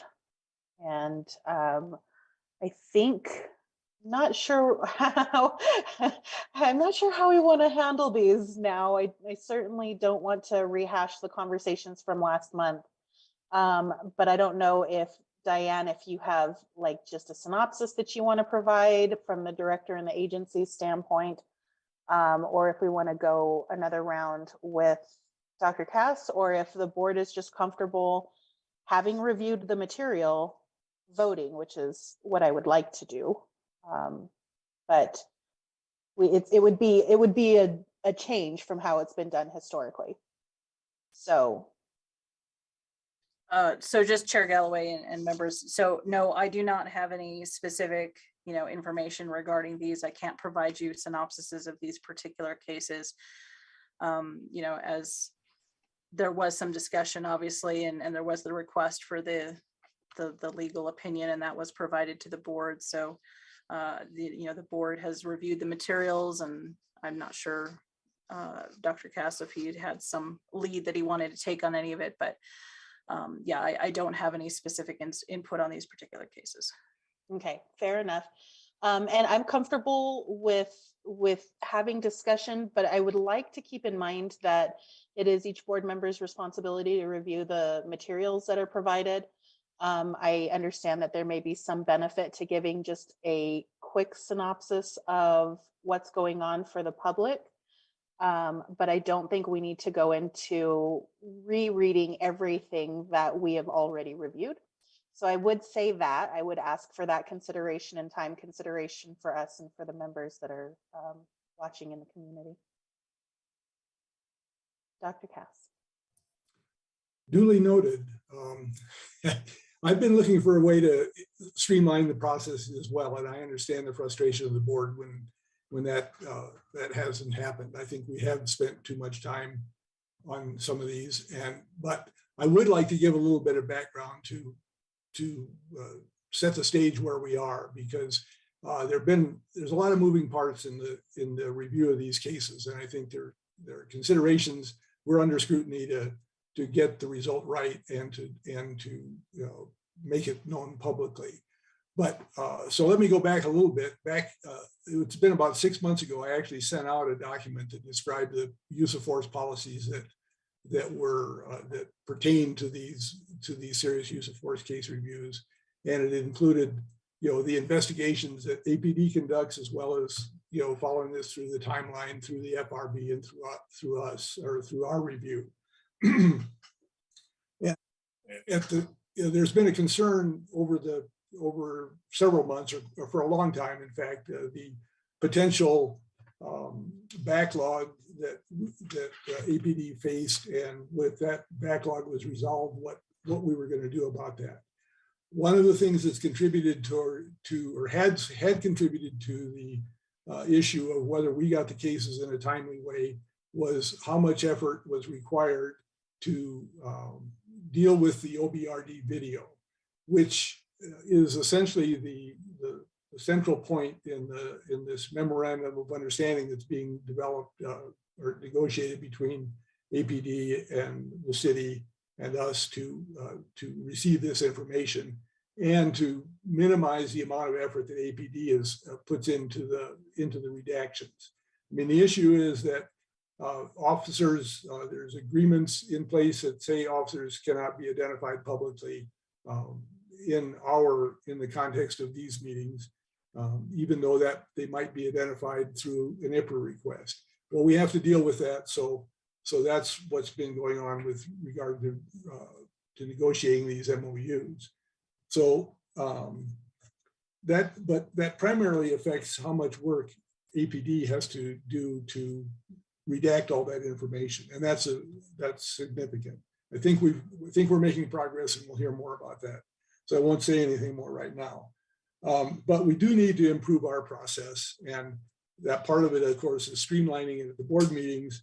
But we also, I think, need to be attentive to the fact that we need to provide our findings and a summary of what our operations, so that they're available as a matter of record. And I think process are welcome. One of the things that's been suggested by Director Mcdermott and Council Gooch is that the template that the Force Review Board follows is now available, and there's a suggestion that we might work on developing a process using that same template. So that will happen, but in the meantime, I think we can kind of follow the general gist of what APD does or what the Force Review Board does by considering whether force was reasonable and necessary in these actions, or whether policies were violated. So hopefully we'll have some specific discussion about what were the findings, were their policies violated, and were there inappropriate uses of force. So with that, what I would do is I would just like to summarize the cases as quickly as we can, and also follow that model that Chair Galloway alluded to, which is we assume, but I think in terms of the FRB review, they actually explicitly ask each member of the FRB whether they have reviewed the material. So I think we can go around we can go ask each member if they've reviewed this material, or we can do the honor system and have a member say if they have not reviewed the material. So But I think we need to be cognizant of the fact that we have an obligation to, to review the material before we vote on a case. So given that, the first case is 20-004135, and I will just briefly summarize this case. It occurred on May 22nd, 2020 at 3103 Irby Street Northeast. And it was a case of the APD was dispatched to the scene of a disturbance call. When they arrived at the home, they heard screaming and they proceeded to enter the home, and there were series of confrontations and those uses of force were primarily by level 3, which were empty-handed techniques associated with their handcuffed suspect. And that, by definition, any use of force on a handcuffed suspect or a handcuffed individual is a level 3 use of force. So there were, I believe, four officers involved in this, 3 officers and a sergeant involved in level 3 uses of force. And then there were same officers and sergeants involved in level 2 and level 1 uses of force. I think our primary discussion should be around the level 3 uses of force. So with that, the question is, for these in policy, uses of force, first of all, and so I would open this up to the board for discussion.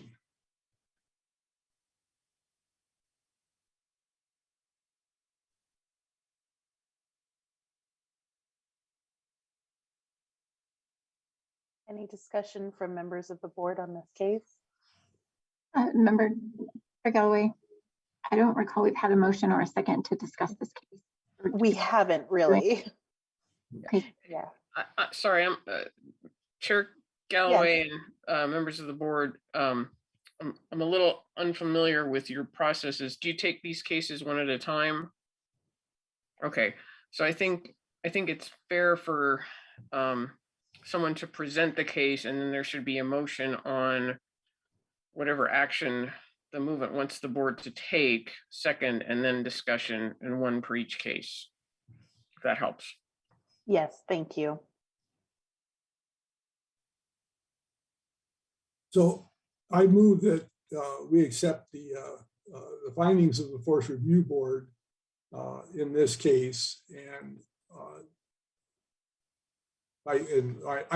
that's my motion. I'll stop. I'll second that motion and stop. Any discussion from members of the board as to this case? I know we're kind of feeling our way through a new process here. So, and it's an interesting one because in these particular cases, the findings have already been made and we're kind of having a second set of eyes on the decision that's already been made. So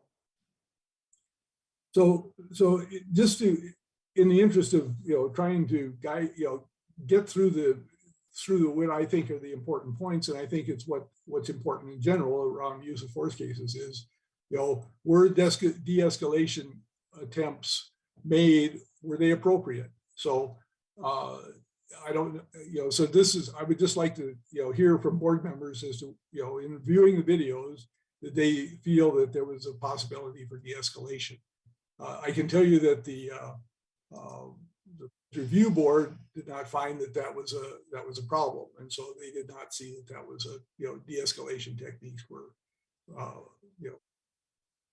that policy was not violated. That's if there's no consideration or no observations from the board regarding that, we'll move on to the were the factors in terms of the reasonable, necessary, and proportional uses of force here. Were they, given the totality of the circumstances, Was it necessary to handcuff these suspects? Was it necessary to use force to control them once they'd been handcuffed? So again, this is the considerations that were made by the Force Review Board, and in general are the policy considerations that are under scrutiny here. So. And I will say, Dr. Cass, that when I'm reviewing these use of force cases, what I look at is the FRB's decision tree when they're looking at all of these factors and whether or not I agree.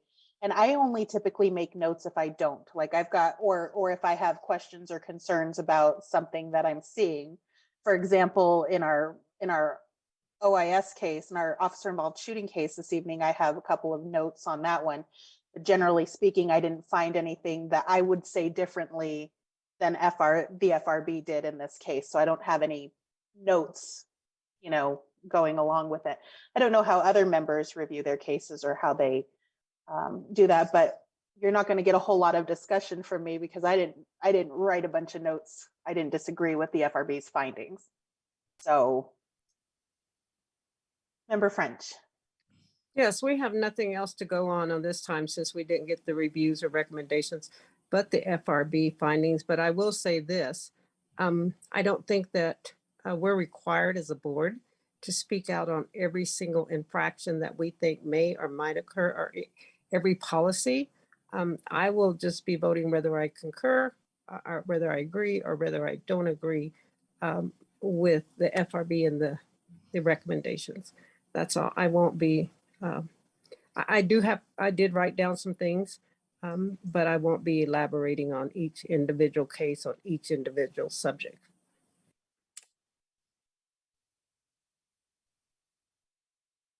Anything from Member Crawford or Member Nixon as to this discussion? Is we're again in uncharted territories here, so we'll figure this out as we go. We're going to build the plane as we fly it.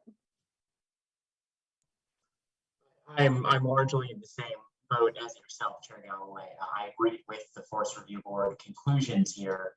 I think they were, they were reasonable in what they found.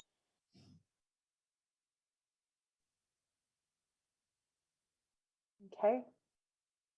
Last call for Member Nixon if you want to weigh in on this. Otherwise, I'm going to call the vote. As far as I'm concerned, kind of similar to what Member French was saying. I look at them. If there's something that I see that I want to comment on, I'll comment on it. But with the decision tree, I think there are problems that are much more systemic at APD than this process. Actually, I think that this process, Force Review, believe it or not, is kind of thorough as the way they look at it. Now, as far as some of their findings are concerned, we've had things in the past. I mean, there's one case that me and we were talking about a few months ago with the homeless man that was shot, and looking at that with scrutiny.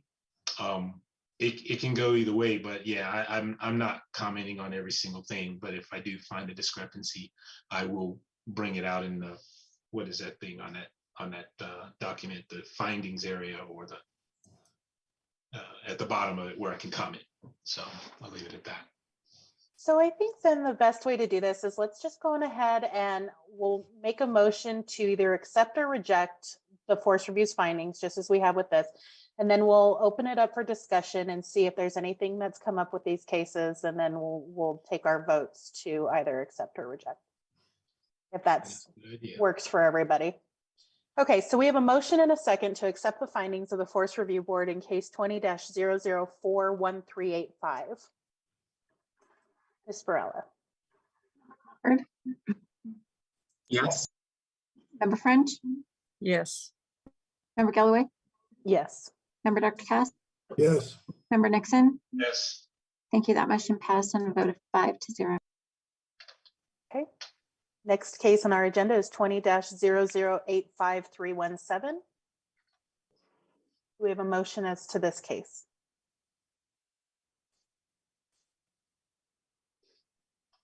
Okay, then I move we accept the findings of the FRB in case 20-00853117. Second. Any discussion? Okay, seeing none, Ms. Varela. Member Crawford, Yes. Member French, Yes. Member Galloway, Yes. Member Dr. Cass. Yes. Thank you. Member Nixon. Yes. That motion passed on a vote of 5-0. Thank you. Thank you, Ms. Varela. Next case on our agenda is 21-0002324. Do we have a motion as to the findings of the FRB in this? Okay, then I move we accept the findings of the FRB in case 21-0002324. Second. Thank you, Member Nixon. Any discussion as to this case? Okay, seeing none, Ms. Varela. Member Crawford, Yes. Member French, Yes. Member Galloway, Yes. Member Dr. Cass, Yes. Member Nixon. Yes. Thank you. That motion passed on a vote of 5-0. Thank you, Ms. Varela. Next case on our agenda is 21-0095559. We have a motion as to the FRB's finding in this case.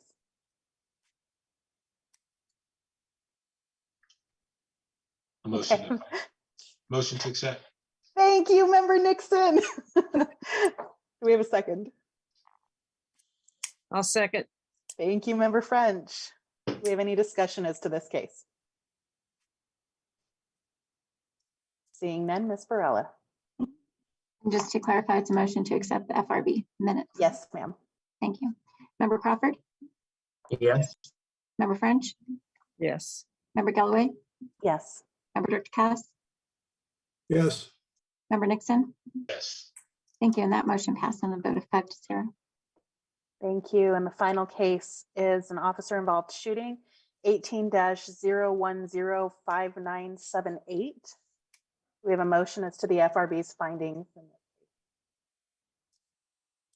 I'll make a motion to accept. Thank you, Second. Member French. Thank you, Member Nixon. Any discussion on this case? Okay, I have a little bit.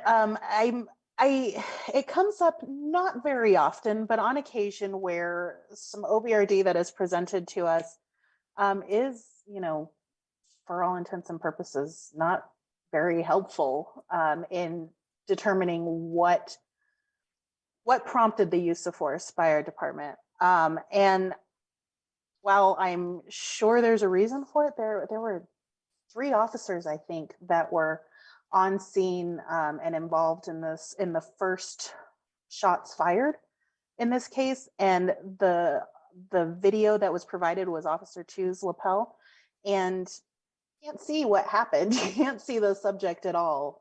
And so I really would like, I don't know how that would happen. And I'm kind of looking at you, Director McDermott, as to probably the conduit through which these requests and whatnot are made to the powers that be at FRB. That if there are, in the absence of video that shows maybe all of the video from the officers that were present, that same little like 10-second snippet of the lapel videos, just so that we are assured that there's no other angle by which we could see something. I'm sure that's the case, but I don't know what the purpose of throwing in a video that you can't see what the subject is doing or what preempted the use of force. So if that request can be made, or maybe some dialogue started with those members, I would appreciate that. And if we need to have a meeting with them, we can do that, so that you don't feel like you're. Let me just clarify exactly what I'm understanding the request to be first off. So if you have a time of force, so you have this incident and then you have the actual incident of force, timestamp, whatever, you're looking for all the videos for timestamp, whatever, so that potentially another viewpoint might catch it. Am I understanding that correctly? I think so. And it's going to be difficult if you've got, 20 officers that are on scene and filming this thing. And I understand that. But when you have 3 different vantage points and the video that were provided is just not helpful, I'm curious as to whether other video is helpful. I think is what it is. It's hard for us to determine, I think, or it's hard for me, I shouldn't say us. It's difficult for me to determine whether a use of force was warranted if I can't see what the subject and recipient of that use of force was doing prior. You only hear audio. So. And the only thing I can kind of comment, and again, I don't know about the specific one. I don't know the specific, videos and all that, but it is, I'll just, in my experience, it is difficult often to see some of these force incidents, especially when you were talking like hands-on, or if the weapon is blocking, if they have it raised to the point where it's blocking, because of those viewpoint issues. So if there's a struggle, you're right on top of the person. So of course you're not really seeing what they're doing. And if it's a shooting, it could be either distance, or it could be like I say, the weapon is actually blocking the camera view. Those are just some examples I've seen. My understanding, and again, I could be incorrect on this particular one, but when they do pull relevant videos, they are trying to pull all the ones that show either the best perspective or the other perspective. So I certainly, will make the request and have this discussion with the powers that be, as you say. But I'm guessing that they are doing that already, but I will, clarify that for you. Thanks. And I think in this particular one, there was an additional vantage point, which is what kind of prompted the thing. I just don't know why, if you can't see anything and you're talking about this is what led up to it, and there's another angle available, that's the one we choose to use. I'm sure there's a reason, but yeah, I can't speak for this one, but yeah, I'll certainly discuss that. Member Nixon, and then I think I saw Dr. Casco as well. So, Member Nixon. So, doing this work and doing this volunteer work for the city and for the community, since day one, I've been under the impression that these well-manicured PowerPoint presentations and slide decks were not showing everything that an FRB would have to see in order to sift through and make a determination. I've not thought that these OBDR videos were that helpful all the time, but going back through what that manicured package has available for us to see, you try to muddle through it. This is where in the past there have been, we've had discussions and recommendations or requests to see all of the video if we wanted to. And I don't know how that's possible. I don't know what the network or understanding what the database looks like for APD, but that's one of the most frustrating things about doing this work is that if I decide I need to see some more and I need to see a little bit more or what's happening, we don't have access to that. Or if we do have access to it, it's very difficult to get to, in my opinion. And maybe that can be done better, but I'm just under the impression that just because we have this PowerPoint that has these videos connected to it doesn't necessarily mean that we get to see the picture that we would form, but forming it based on a picture that the FRB and APD ultimately has created for us to look at. So transparency, in my opinion, is diminished. And yeah, that's definitely something we should look at, because it's not always efficient to just go anywhere and just look at a bunch of videos. There's got to be an easier way to do this. We're into 2022. And as antiquated as it seems like this process is, there are some much better ways to do this. So. Diane? Yeah, I did want to just make a bit of a correction, Chair Galloway, Member Nixon. So if you wish to view the entirety of the OBRD, you are able to do that. And that has been shared with the board when the board has made the vote to request for the full material. So I do want to put that as a correction, that it's not that you are not able to see it or anything like that. It is available to you when you vote. It is shared. So the board has had the opportunity, if they wish to, view full videos. In terms of the accessibility, it basically is a link that you go to on myevidence.com and you are viewing those videos. There really isn't an easier way, unfortunately, to do so. given the size limitations, given the fact that it does have to be currently, although, well, either way, even redacted or unredacted, it's still going to be on that system. So I guess I just wanted to point that out, is that the materials are available when requested by the board. And I have to concur with you on that, because that accidentally happened one time where they actually said, here, I'm just going to give you everything. And I was able to see everything. I was pretty impressed with that, because till then we were getting the roadblocks about how it's difficult. You got to go somewhere and do these things. And lo and behold, it can be done. So good point. Thanks, Member Nixon. Dr. Cass, and then I think Patty, I saw you raise your hand for a second. Yeah. So. Well, this is what you're describing, Member Nixon, is a process that the board approved and that that has been made available to the board. Is that there's the evidence files, which include videos, are available for the officer involved shootings at our request.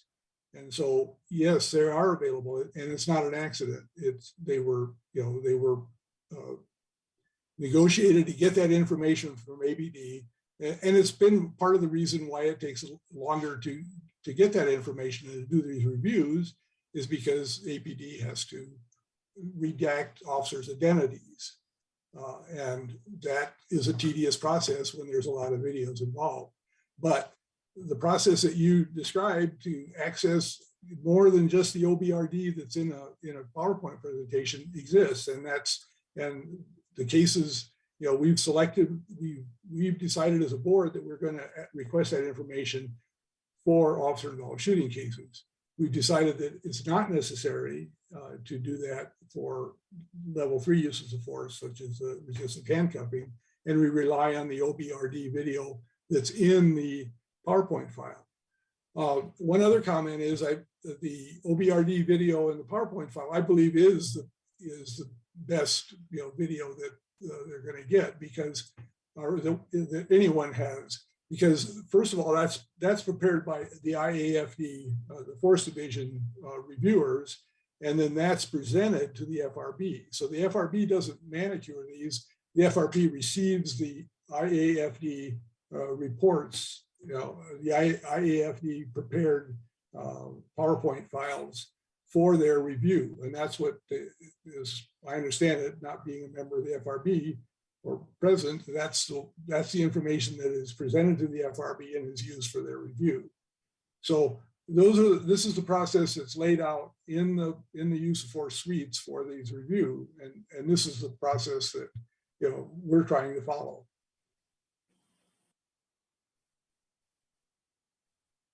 Member French?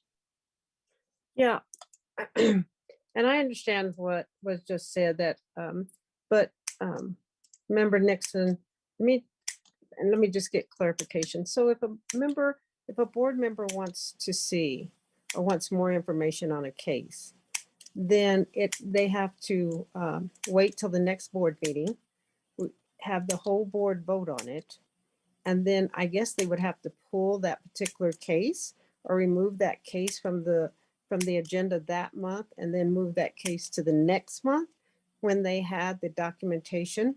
To me, I don't understand. I don't have the history, and I'll look into it more on why a board member, you have to have the whole board vote on that. But that, to me, that seems, it seems like it delays the process. But if that's the way the board has voted, that's fine. But I did have one other question that Member Cass brought up, and he said that I think you said, Member Cass, that you and Counselor Gooch and Interim Director Mcdermott had a meeting on, what did you say? It was on the reporting and No, what did you say? Chair Galloway and Member French, the Director Mcdermott suggested that we meet and discuss this, because she now has access to the FRB template that is used by FRB to review these cases. And so this is the process that, in the interest of improving the our own review process, it was suggested that we might use the FRB model as a template. So that's, I mean, that's, nothing has occurred. But the other question that you bring up regarding requesting requesting the necessity for the board to request the information, that's built into the process now. Sure.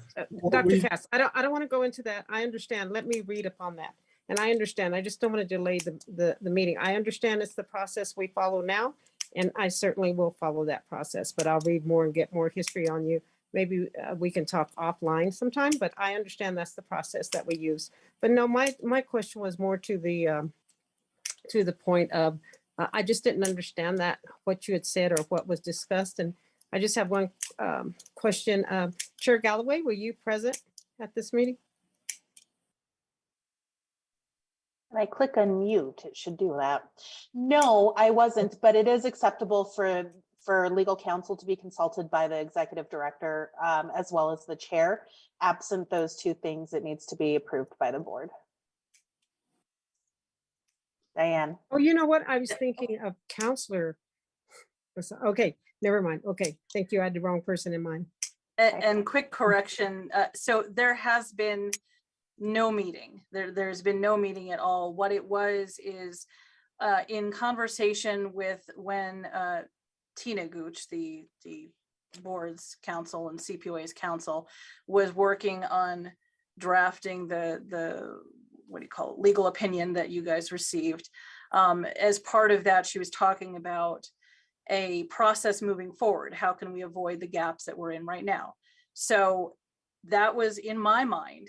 And I've now sat through the FRB a few times, and I thought that the way the FRB process works might be adaptable for how the board works, so that you get at the issues that the board should be focusing on and not have to rehash necessarily the actual incident, but actually get to assessments like pre-use of force, de-escalation.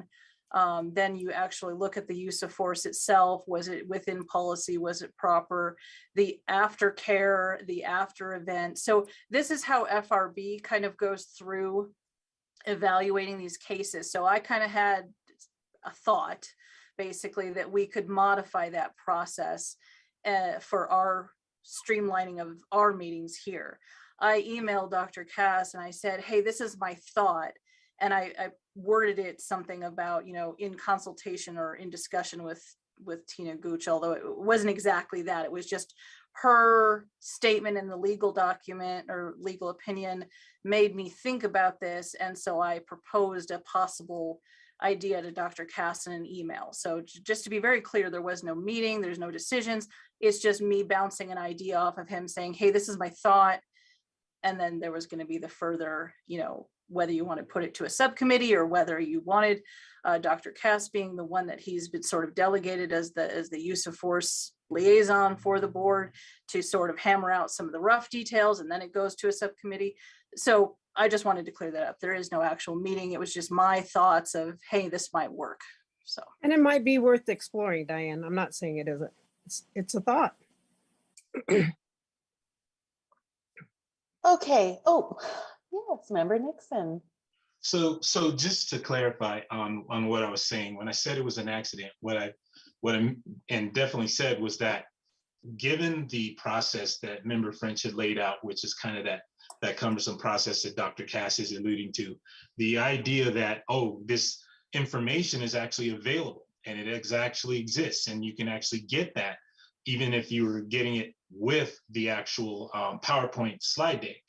You have the availability to do that. Whereas in the past, that was considered something that was very difficult. It took a lot of time to get all the data together or all the video together. And the accident was, oh, actually, it doesn't take that long because I had it in a matter of 30 minutes after talking to the gentleman on the phone. So my point is, maybe there have been some advances and things that make it much more transparent and easier to get all the OBDR data if we want it than what was represented in the past. So, and Dr. Cass, you were there, or Bill, you were there. So. Well, yes, and I mean this is the process I've been working on. So I mean, I like to think it's not an accident. Yeah, I think the process is improved, but but we started at a difficult situation with a number of roadblocks. So, So this is train is jumping the track just a little bit. It's not an accident. Progress has been made, and we're going to go to Diane. Just one final point, just to, again, for a little bit of clarification. So when we are talking about the videos being available, those are because they have already been redacted. So that is a time-consuming process. Now, what I believe Member Nixon is referring to is there was, I think, a hiccup or something about the redacted videos being available easily to him or not. And so that's the easy fix. So that was just a matter of, well, I don't know what the issue was there, but anyway, that was relatively easy. But just keep in mind that if it is not easy to just say, oh, I want these files, and then they're available right away, because they do have to be redacted in terms of all the BRD, unless the MOU process is successful, and then that may change. So keep that in mind as well. All those moving pieces, and that MOU might become, very useful for us to be able to move forward in a faster way with that. So just final point for correction. Thank you, Director McDermott.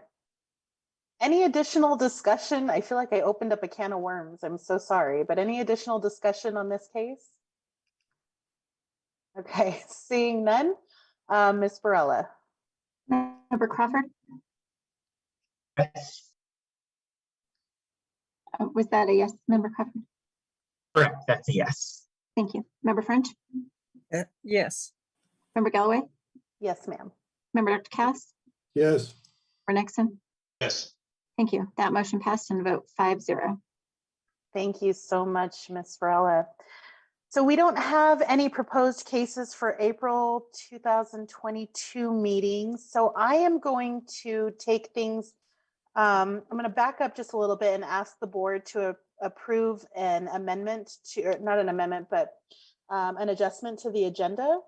We have Ian Stoker here with us, and rather than ask him to sit through a break and then all of our discussion, I would like to do him the courtesy of moving our closed session agenda item A up prior to our taking a break, so that he doesn't have to wait through all of that. So I'm asking the board for approval to amend the agenda. Motion to approve the amend the agenda. Sorry. Second. Okay, thank you, Member Nixon. Any Did discussion I just on second that? before you made the motion? No, I made the motion. Okay. I was actually making the motion. It just, Okay. words and orders and stuff are sometimes challenging. So it was an actual motion. And so I appreciate the second. And Mr. Wortell, Member Wortell, you are welcome to join us back for these votings at this point. You're done with case review. So a motion and a second. Any discussion on amending the agenda? Awesome. Okay, Ms. Varela. Member Crawford? Yes. Member French? Yes. Member Galloway? Yes. Member Dr. Cass? Yes. Member Nixon? Yes. Member Wartell? Yes. Thank you. That motion passed on a vote of 6-0. Thank you, you board. If we can get a breakout session. Chair Galloway, before you go into breakout, sorry, just for the record, one quick legal question. It's my understanding that Mr. Stoker's part of this is related to the limited personnel matters, consideration of applicants for executive director position. It's my understanding that the passage of the resolution adjusted one of the core education requirements. And so it is perfectly acceptable in closed session to discuss specific applicants when you're considering hiring someone. If there's going to be a discussion, and I'm probably going to have to rely on Mr. Stoker to inform us, if the discussion is going to be about something that's going to happen with the search now that the criteria may have been adjusted through this passage of the ordinance, that actually should occur in open session. Noted. We will make sure that we limit our closed session discussion. Okay.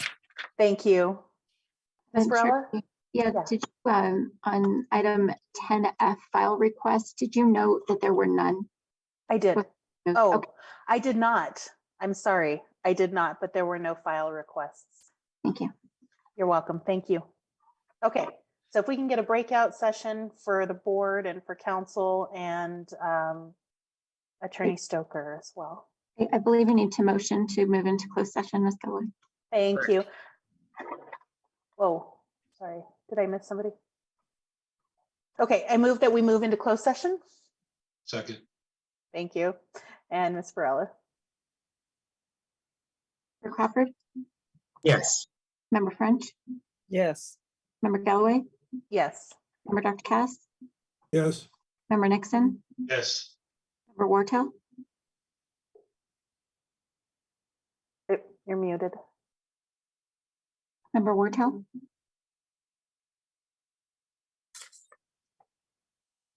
Sorry, I was muted. Yes. thank you. That motion passed on the vote of 6-0. Thank you, Valerie.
Thank you so much. We are back from closed session. I'm going to accept a motion to come back into open session.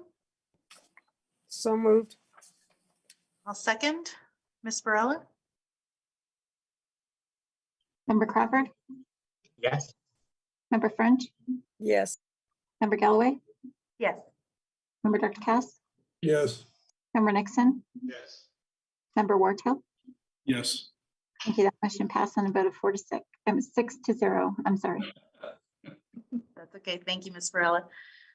So we are back from closed session wherein we discussed limited personnel matters related to NMSA 1978, Section 1015(1)(h)(2), consideration of applicants for the executive director position. I make a motion that we schedule interviews contingent upon the completion of application requirements for 3 of the applicants that we have. I'll second that. Any discussion? Seeing none, Ms. Barella? Member Crawford, Yes. Member French, Yes. Member Galloway, Yes. Member Dr. Cass, Yes. Member Nixon, Yes. Member Wartell. No. Thank you. That motion passed on a vote of 5-1. Thank you so much. So Member French, if you would coordinate with City HR on scheduling those interviews, I would appreciate it. Okay, with that, it is 7:50 p.m. I suggest we take a 20-minute break, 7:51 p.m. now. So we're going to call it a 19-minute break and come back at 8:10. Any objection to breaking? Seeing none, we are on a break. Thank you, everyone.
All right, welcome back. We are returning from break.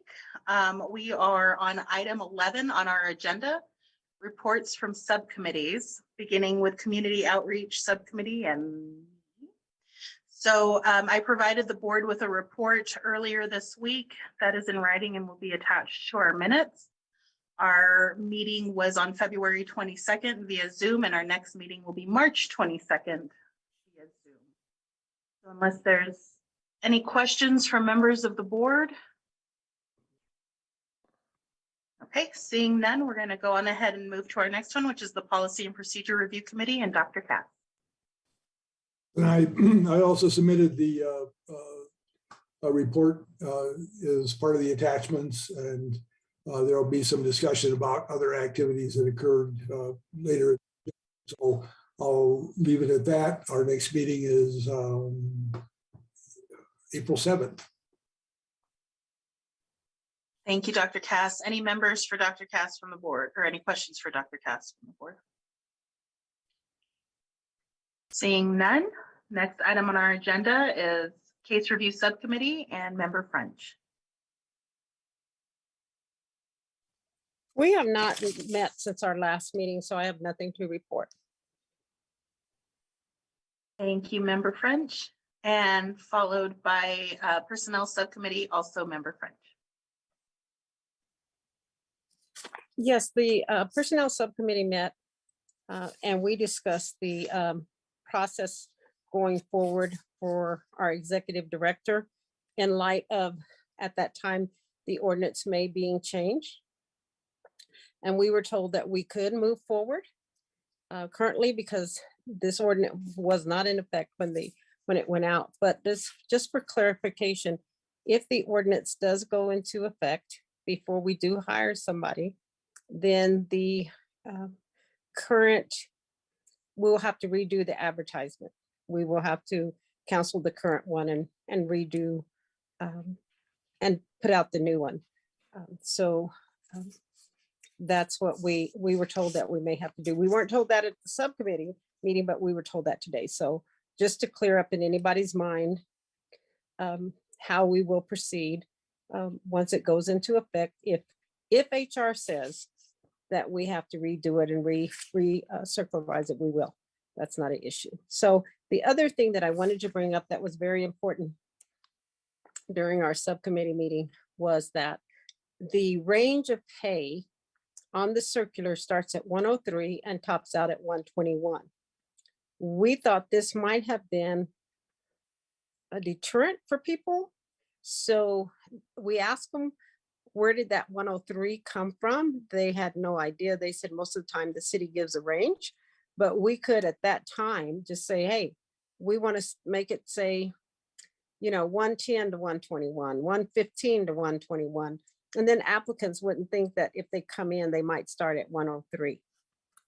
So they told us, just say the word and we'll change it. And what Chantel said, we need to take this back to the board. But I think it's something that we really, really should consider for this circular and the next circular, if we have to recircularize it with the new, when we lowered our qualifications.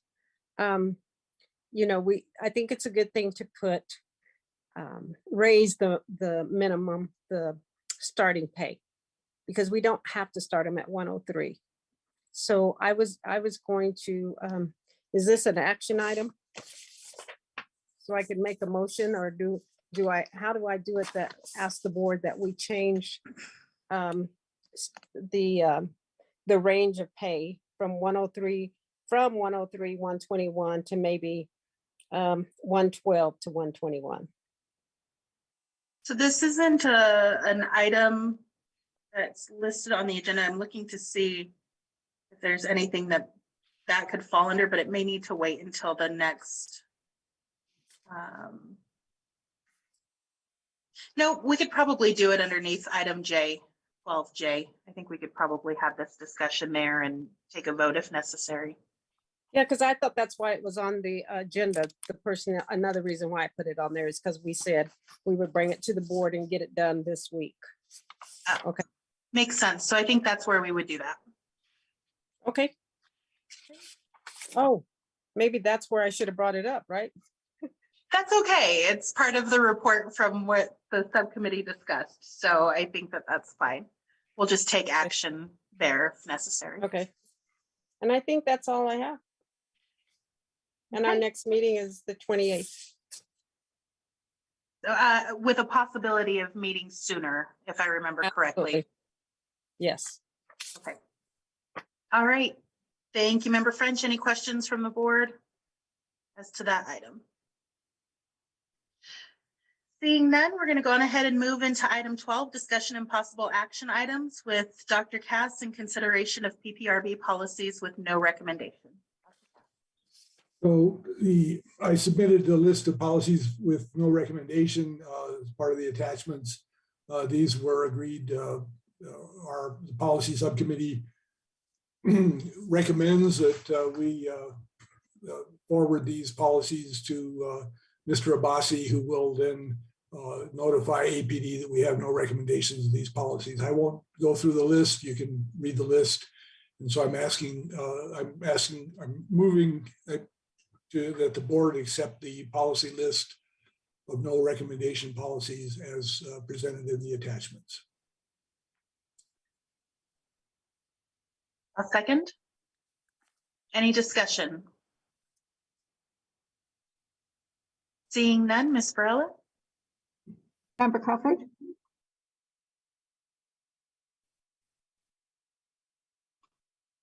Member Crawford? Yes. Thank you. Member French? Yes. Member Galloway? Yes. Member Dr. Cass?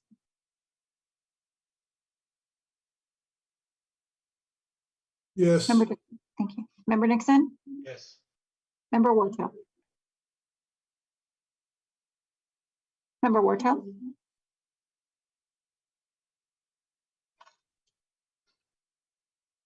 Yes. Thank you. That motion passed on a vote of 6-0. Thank you, Ms. Varela. Next item on our agenda is consideration of the proposed MOU between the City of Albuquerque and the Cpoa, Cpoab, and the APOA on officer-involved shootings and serious use of force materials. Dr. Cass and Director McDermott. Yes, I'll turn this over to Director McDermott. I think she's well aware of the negotiations that have been going on. So if you don't mind, I'll step back and let you do this. All right, Chair Galloway and members. So there have been some ongoing discussions, and just to give you just a very slight background, the APOA was operating under some, I believe, assumptions basically that were through the course of these various meetings essentially corrected. So the APOA, at least in discussions, appear to be more accommodating to what we're ultimately trying to get at, which is that the board is receiving the materials, particularly the OBRD, that does not require it to be fully redacted. There'd still be the issues of that the board shouldn't be discussing and revealing the names in the public meeting. That's one of the kind of conditions, but at least you wouldn't have to have the redacted materials, and therefore APD wouldn't have to expend a lot of energy redacting those materials, and therefore you get those materials faster. So that's kind of one of the gists of it. Because basically, the board, in our opinion, basically shouldn't have to do more work or have more restrictions than the general public does when it's considering its review of these materials. So, I think we're making good headway. We don't have a final product. I'm sure Mr. Pacheco could probably illuminate some of that as well, but we don't have a final product as of yet.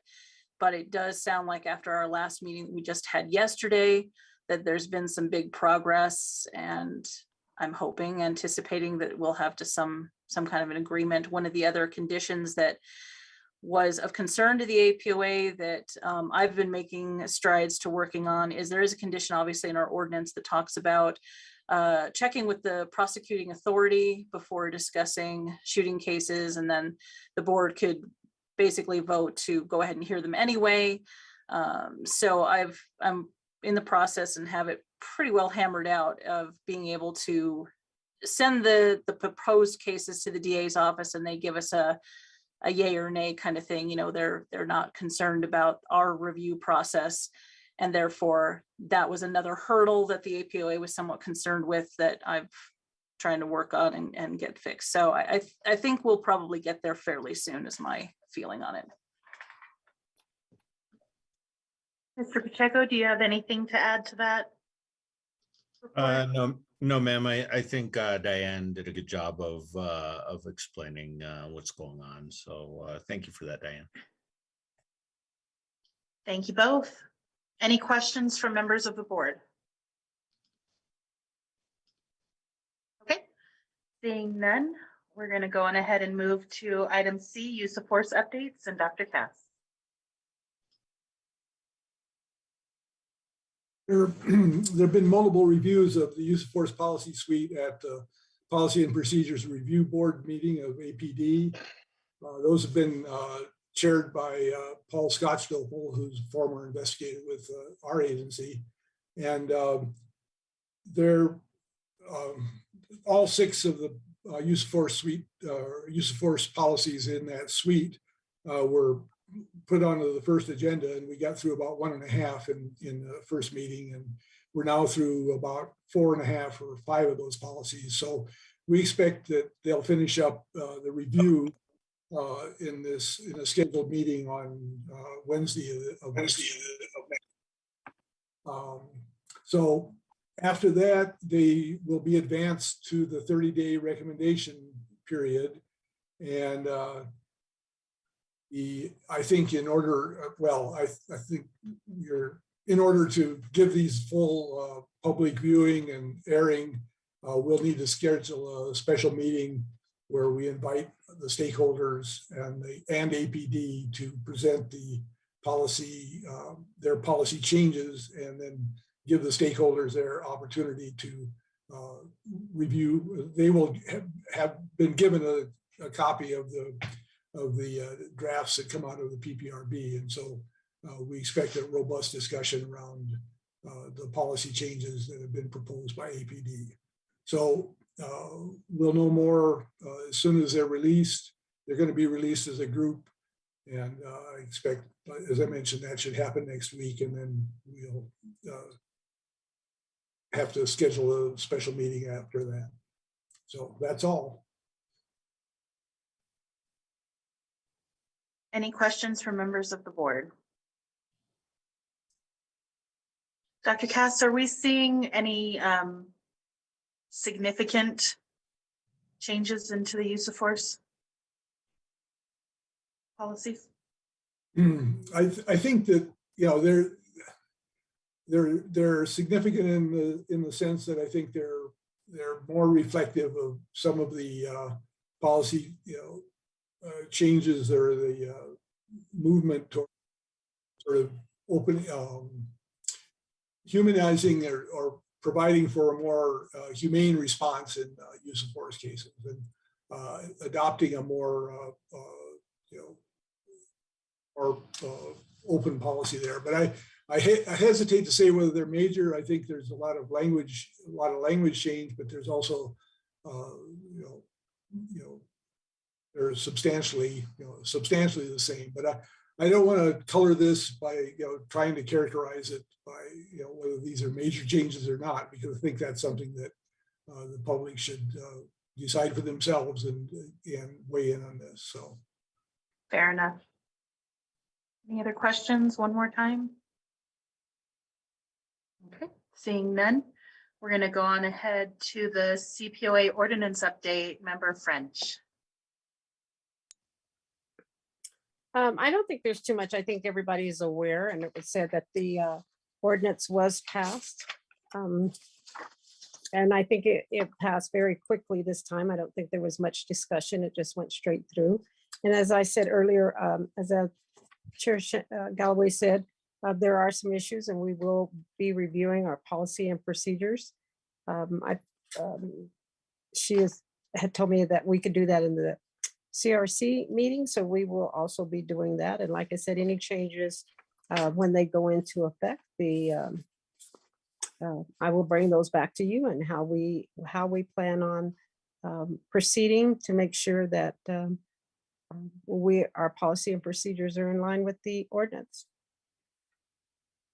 And if, I think all of you are aware of most of the changes that were made, but we can get hopefully we can get a red line version and if you would like one, and then a final version once it's signed by the mayor. And for what it's worth, I think that most recent copy that we were provided by our council was what passed. Yeah. And by and large, I think the recommendations that the board provided to council, for the most part, were accepted by council in this draft or in this approved ordinance. The big one that I can think of that didn't, of course, was the change to the budget structure. They have elected to keep it as a like every other city agency does. You go to the council with your budget proposal, and then it's approved, and it's got to go through the same process as the rest of the city, rather than having a percentage of APD's budget allocated to the Cpoa to do their work. So for me, I think that's the biggest piece that was not accepted by the city council in this ordinance revision. Any questions? There was 4 recommendations from us that weren't, that they didn't go through. I think the board voted and we made recommendations, and then the interim director Mcdermott also sent her recommendations, and she sent those to us too. So I think the biggest one was to the budget. Yeah, a couple of them were just slight language variations, something like final disciplinary action. The word final was omitted, and one piece about the direct and oversee, I think, was some language that we had suggested that they adopt, and that didn't make it in there. Yes, Director McDermott. Thanks, Chair Galloway and members. I did want to just point out at least one thing about the budget part is that they did at least put a sentence in the ordinance that does say that we would have the minimum amount of funding necessary to, have our mission and have staffing. So at least it's a compromise. It's not exactly what obviously all of us were looking for, but it's a compromise because as one of the things that had been mentioned, have been municipalities that have been completely their funding cut, and therefore were non-existent because of that. So at least there's that sentence. So I will just wanted to point that out. There's that benefit. That's fair. Yeah, absolutely. That was at least a little bit of a step in the right direction. The other thing is that it was conveyed during the meeting, and then the primary sponsor of the bill, Brooke Bassan, communicated with me that they are not looking to wait another 2 or 3 or 4 years to revisit the ordinance. They're open to making adjustments along the way, which is also nice. They're very, very busy. So how that might play out is yet to be seen, but I think that it's a good step in keeping those lines of communication open and having those conversations with individual counselors, try and continue tailoring this to something that makes a little bit more sense for us and in context with the community as a whole. So any additional discussion on that item? Okay. Seeing none, we're going to move on to item E, APD SOP 1-2, a recommendation on social media policies to APD, and that's Member Crawford leading this discussion. Thank you very much. This is relevant in this meeting as well, since we heard the 2 non-concurrence letters earlier in the meeting that are related to the same issue. An investigator with the agency brought it to our attention that there's been sort of a trend of repeated cases that are related to personal social media accounts of APD employees that have the appearance of being official channels for APD communications. That creates a variety of kind of thorny situations that have been the subject of complaints, the non-concurrence letters we heard, and just quite a bit of discussion.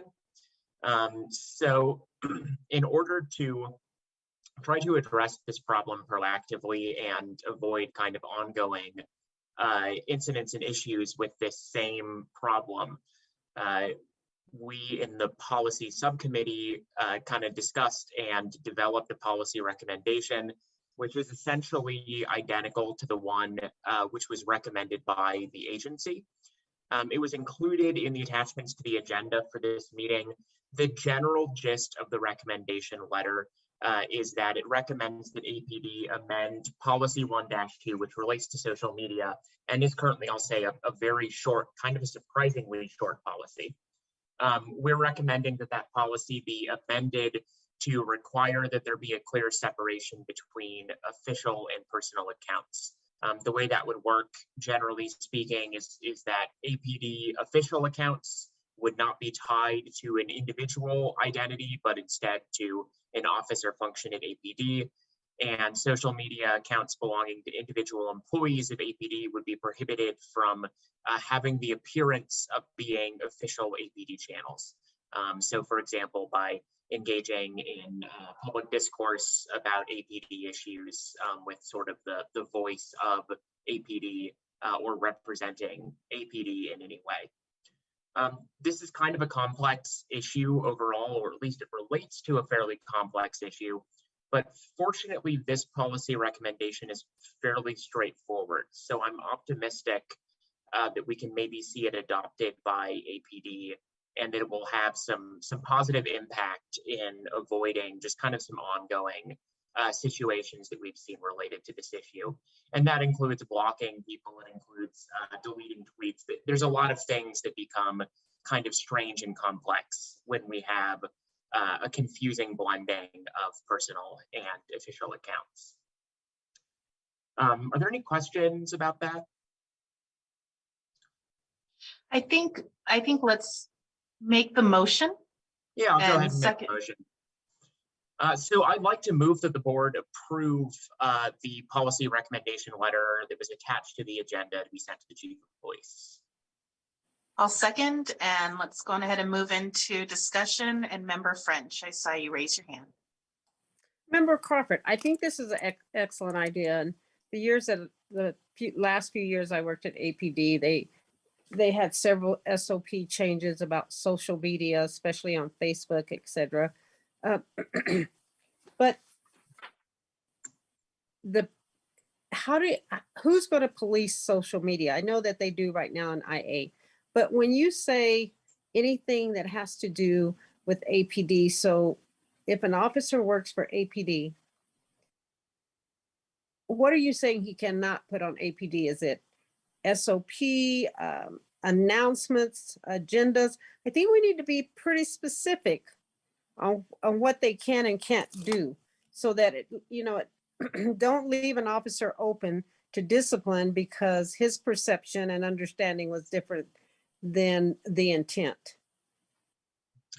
Yeah, the letter is not super specific about that. And that's in large part because it's kind of a tricky issue. And I think there's an expectation that it will need, kind of ongoing adjustment as well as sort of case-by-case review.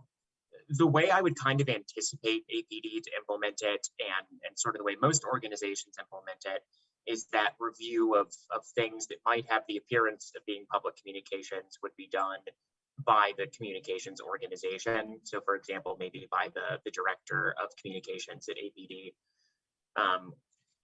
This is only a policy recommendation, so there's a lot of flexibility in how or if APD might choose to comply with it. But I think it would probably have to remain somewhat non-specific, just practically speaking. Sort of the hard rule that we're recommending putting in place is that personal accounts need to show a disclaimer, clarifying that they are personal accounts and are not, reflecting official APD positions. I just also tried to acknowledge in the writing that it's sort of a minimum, but there's a lot of real situations where that isn't necessarily sufficient, and it might require the judgment of a communications professional. Well, I have a tendency to disagree with you on this, and let me tell you why. I like the perception But when you leave it up to individual cases, then it's up to the investigator, whoever's doing it, on what his perception is of that. So everybody has may have different thoughts. And so I see this as leaving the officers, not being fair to them to say case by case, individual cases. I totally disagree with that. I think that, and you're right, it's just a recommendation, but I think we should be pretty specific. If you're going to be on social media, you do not put anything on on any social media that is an APD announcement. You could put maybe a death of an officer. I've seen them do that. You know what I mean? When it's something like that. But otherwise, we need, if you're saying that your social media cannot be mistaken for APD announcements or whatever, then we have to be specific on that. So, that's just my thoughts. We can move it forward, but I tell you what, I can see officer after officer being disciplined because it's left to perception. It's left to what you think should be on there, or each individual investigator. And I just don't think that's fair. And I definitely agree with you, Member French, that the clearest policy position would be to simply prohibit APD employees from ever mentioning APD on social media. I have seen government agencies that take that approach to social media policy. I can also guarantee that it will be extremely unpopular. So that might kind of explain my reasoning in choosing to leave that more to the department rather than being so specific in the letter. Well, I didn't mean that you can't mention APD. I mentioned, like on APD, their announcements, their news, their newsletters, that sort of thing is what I meant, But like I said, I'm done. I was just saying, they're probably not going to listen to us anyway, but, I was just throwing it out there. Any additional questions or commentary from the board? The only thing I would say is that, sorry, Dr. Cass, give me just 1 second. I'll do mine and then I'll kick it back over to you if that's all right. I think that this is an improvement, and right now it's up to the individual investigator or whomever is in charge anyway. And so this lends a little bit more structure to what's already in place. And I think that it's progress, and I'm not one to let the perfect be the enemy of the good here. So I think that this is good strides forward. Dr. Cass? Yes, that's more or less what I was going to say as well, that yeah, this is an improvement, and it really most specifically addresses this blending of accounts, which is a case that there's a couple things that speak in favor of this, and that is that this was a specific citizen complaint that dealt with this issue.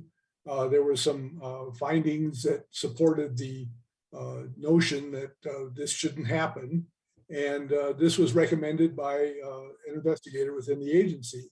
I think those are all factors that point to we followed the right process to get a better result, and I think the result is that we're specifically recommending is that accounts not be blended. As far as the other judgments of whether an officer has violated a social media policy, that is and has always been up to APD to enforce, and they do.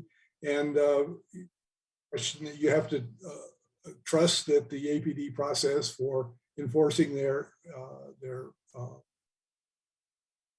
SOPs or their policies is an honest process, and I do trust that.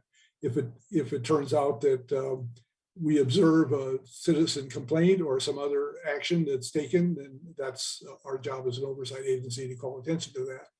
But fundamentally, this is just to help to improve the process that's been that exists at APD already. So I'm just supporting what our committee is recommending. Any additional questions or comments? I'll just briefly expand. I'm in the process of looking at a larger policy issue right now, which is related to the way that APD interacts with members of the media or people who are kind of doing reporting type activity. That's, as you can imagine, it's a really complex issue. It gets into things like First Amendment issues. It's just not an easy thing to write a policy recommendation on.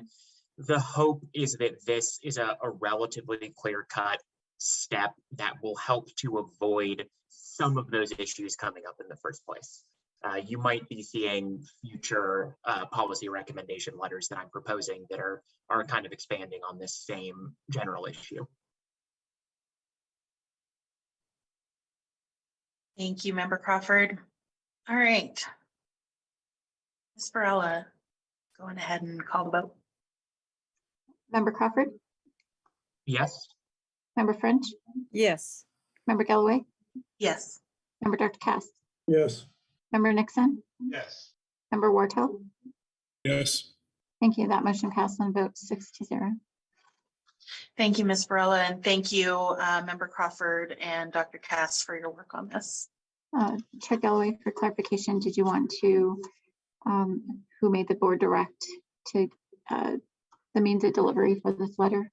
Would that be All the the details, Valerie. Yeah, I think it probably should come, if the agency can place this on letterhead. And if there's no objection, we'll just follow the same format that it'll be signed by the chair on behalf of the board. Okay. And Thank you.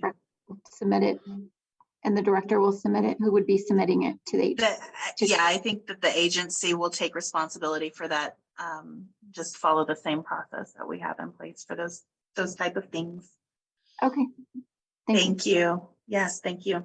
Okay, item F on our agenda, 12F, is the legal counsel contract. Director Mcdermott. Thank you, Chair Galloway and members. So it is time to renew the Sutton, Thayer and Brown contract for Tina Gooch. She has expressed a desire to continue being your counsel. So if you have any questions that you want to direct to her, then I would suggest that you table this item so that she'd be available in order to answer those questions. But if the board's desire is to retain Ms. Gooch as the counsel, then at this point, all you would need to do is a yes or no vote. And then if the vote is yes, a contract will be prepared and provided to the board at a later time to vote on that for FY23.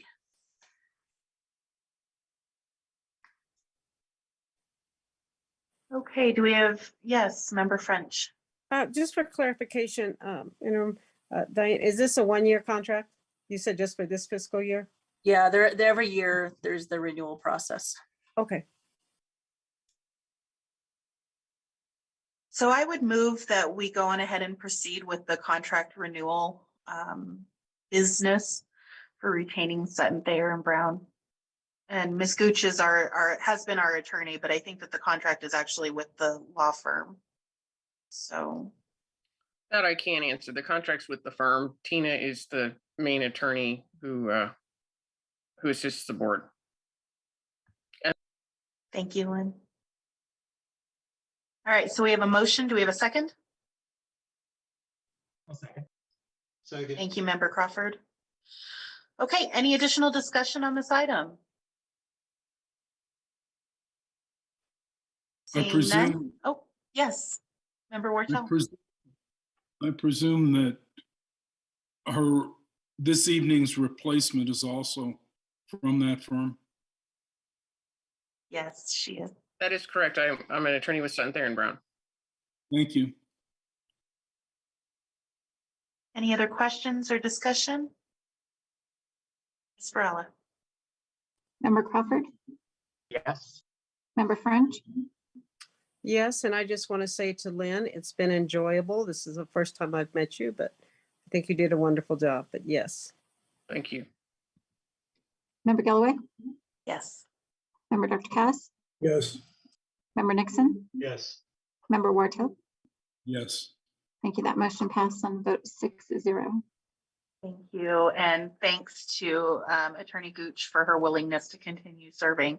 This is not an easy board to represent. There's a lot coming at her, so. Okay, the next item on our agenda is our 2022 OMA resolution. We do this every year, so if You all will forgive, this is going to get a little windy. Albuquerque Civilian Police Oversight Agency Board Resolution.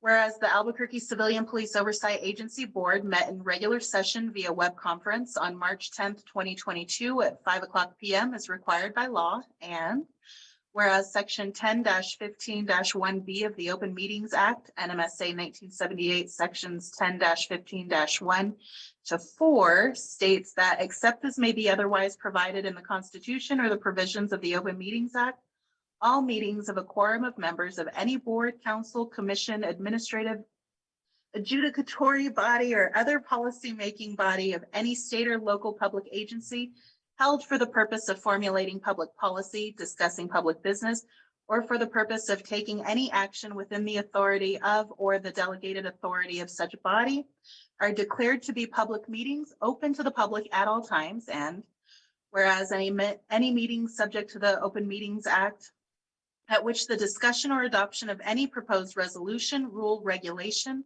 or formal action occurs shall be held only after reasonable notice to the public. And whereas Section 10-15-1D of the Open Meetings Act requires the Civilian Police Oversight Agency Board to determine annually what constitutes reasonable notice of its public meetings. Now therefore be it resolved by the Civilian Police Oversight Agency Board that all regular meetings shall be held in the City Council chambers for the City of Albuquerque on the second Thursday of every month at 5 p.m. or as indicated in the meeting notice. 2, the agenda for regular meetings will be posted at least 72 hours prior to the meeting at the offices of the Civilian Police Oversight Agency and on the Civilian Police Oversight Agency's website at www.cabq.gov/CPOA. 3, notice of regular meetings other than those described in paragraph 2 will be given 10 days in advance of the meeting date. The notice will include a copy of the agenda or information on how a copy of the agenda may be obtained. If not included in the notice, the agenda will be available at least 72 hours before the meeting and posted on the Civilian Police Oversight Agency's website at www.cabq.gov/CPOA. 4, special meetings may be called by the chairman or a majority of the members upon 3 days' notice.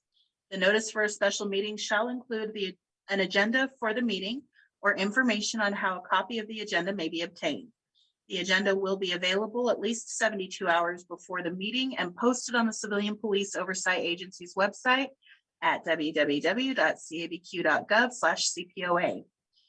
5, emergency meetings will be called only under unforeseen circumstances that demand immediate action to protect the health, safety, and property of citizens or to protect the public body from substantial financial loss. The Civilian Police Oversight Agency Board will avoid emergency meetings whenever possible. Emergency meetings may be called by the chairman or a majority of the members with 24 hours prior notice, unless threat of personal injury or property damage requires less notice. The notice for all emergency meetings shall include an agenda for the meeting or information on how the public may obtain a copy of the agenda. Within 10 days of taking action on an emergency matter, the Civilian Police Oversight Agency Board will notify the Attorney General's office. 6, for the purpose of regular meetings, notice requirements are met if notice of the date, time, place, and agenda is posted at the offices of the Civilian Police Oversight Agency and on the Civilian Police Oversight Agency's website at www.cabq.gov/CPOA. 7, copies of the written notice shall be provided to those broadcast stations licensed by the Federal Communications Commission and newspapers of general circulation that have made a written request for notice of public meetings of the Civilian Police Oversight Agency Board. 8, for the purpose of special meetings and emergency meetings, notice requirements are met if notice of the date, time, place, and agenda is posted at the offices of the Civilian Police Oversight Agency and on the Civilian Police Oversight Agency's website at www.cabq.gov/CPOA. Telephone notice also shall be available or shall be given to those broadcast stations licensed by the Federal Communications Commission and newspapers of general circulation that have made a written request for notice of public meetings of the Civilian Police Oversight Agency Board. 9, in addition to the information specified above, all notices shall include the following language. If you are an individual with a disability who is in need of a reader, amplifier, qualified sign language interpreter, or any other form of auxiliary aid or service to attend or participate in the hearing or meeting, please contact Katrina Segala at 924-3770 at least 1 week prior to the meeting or as soon as possible. Public documents, including the agenda and minutes, can be provided in various accessible formats. Please contact Katrina Segala at 924-3770 if a summary or other type of accessible format is needed. 10, the Civilian Police Oversight Agency Board may close a meeting to the public only if the subject matter of such discussion or action is accepted from the open meetings requirement under section 10-15-1H of the Open Meetings Act. So this is going to be 10A. If any meeting is closed during an open meeting, such closure shall be approved by a majority vote of a quorum of the Civilian Police Oversight Agency Board taking during the open meeting. The authority for the closed meeting and the subjects to be discussed shall be stated with reasonable specificity in the motion to close, and the vote of each individual member on the motion to close shall be recorded in the minutes. Only those subjects specified in the motion may be discussed in the closed meeting. 10B says if a closed meeting is conducted when the Civilian Police Oversight Agency Board is not in an open meeting, the closed meeting shall not be held until public notice, appropriate under the circumstances stating the specific provisions of law authorizing the closed meeting and subjects to be discussed with reasonable specificity is given to the members and to the general public. 10C, following completion of any closed meeting, the minutes of the open meeting that was closed or the minutes of the next open meeting, if the closed meeting was separately scheduled, shall state whether the matters discussed in the closed meeting were limited only to those specified in the motion or notice for closure. 10D, except as provided in section 10-15-1H of the Open Meetings Act, any action taken as a result of discussions in a closed meeting shall be made by a vote of the Civilian Police Oversight Agency Board in an open public meeting. Passed by the Civilian Police Oversight Agency Board this 10th day of March 2022. So, I move that we adopt this language for 2022. Second. Any discussion? The only thing that I would suggest changing is making those phone numbers in there 10-digit numbers, as we are now living in a 10-digit number society. So it needs to read 505 and then all the other stuff. So that's it. Any other discussion on that? All right, Ms. Varela. Member Crawford, Yes. Member French, Yes. Member Galloway, Yes. Member Dr. Cass, Yes. Member Nixon, Yes. Member Wartell. Yes. Thank you. That motion passed on a vote 6-0. Thank you so much, everybody, and thanks for bearing with me on that. Okay.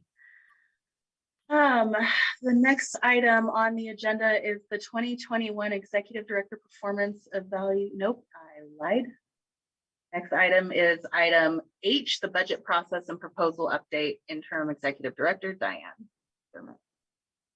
Chair Galloway and members. So in your packets, you were given some budget sheets so that you'd have an opportunity to take a look at the various line items that are existing. Just, you know, some overall highlights is you may notice on that the salary differences for what's spent and what's there. Just keep in mind, we've had an increased headcount. We have had some salary savings. We've had some COLA increases. We've had some pay increases. So those are the variances you're seeing through the various columns of the salary stuff. The projection expenditure that was provided by budget, that is only a very conservative estimate. There are still quite a few expenses that will be coming out of that. So again, it's just for your information so that you can take a look and review those. If you have super detailed questions, I would probably have to get back to you on those because I know the basics, but I have to research some of it with budget to get you any real detailed answer on some of these things. In terms of the process, So of course, the board was already advised on some of the things that we have requested. Independent mediators to be able to contract with them so that we can have a better control over the mediation program with the last suspension of the CASA paragraph.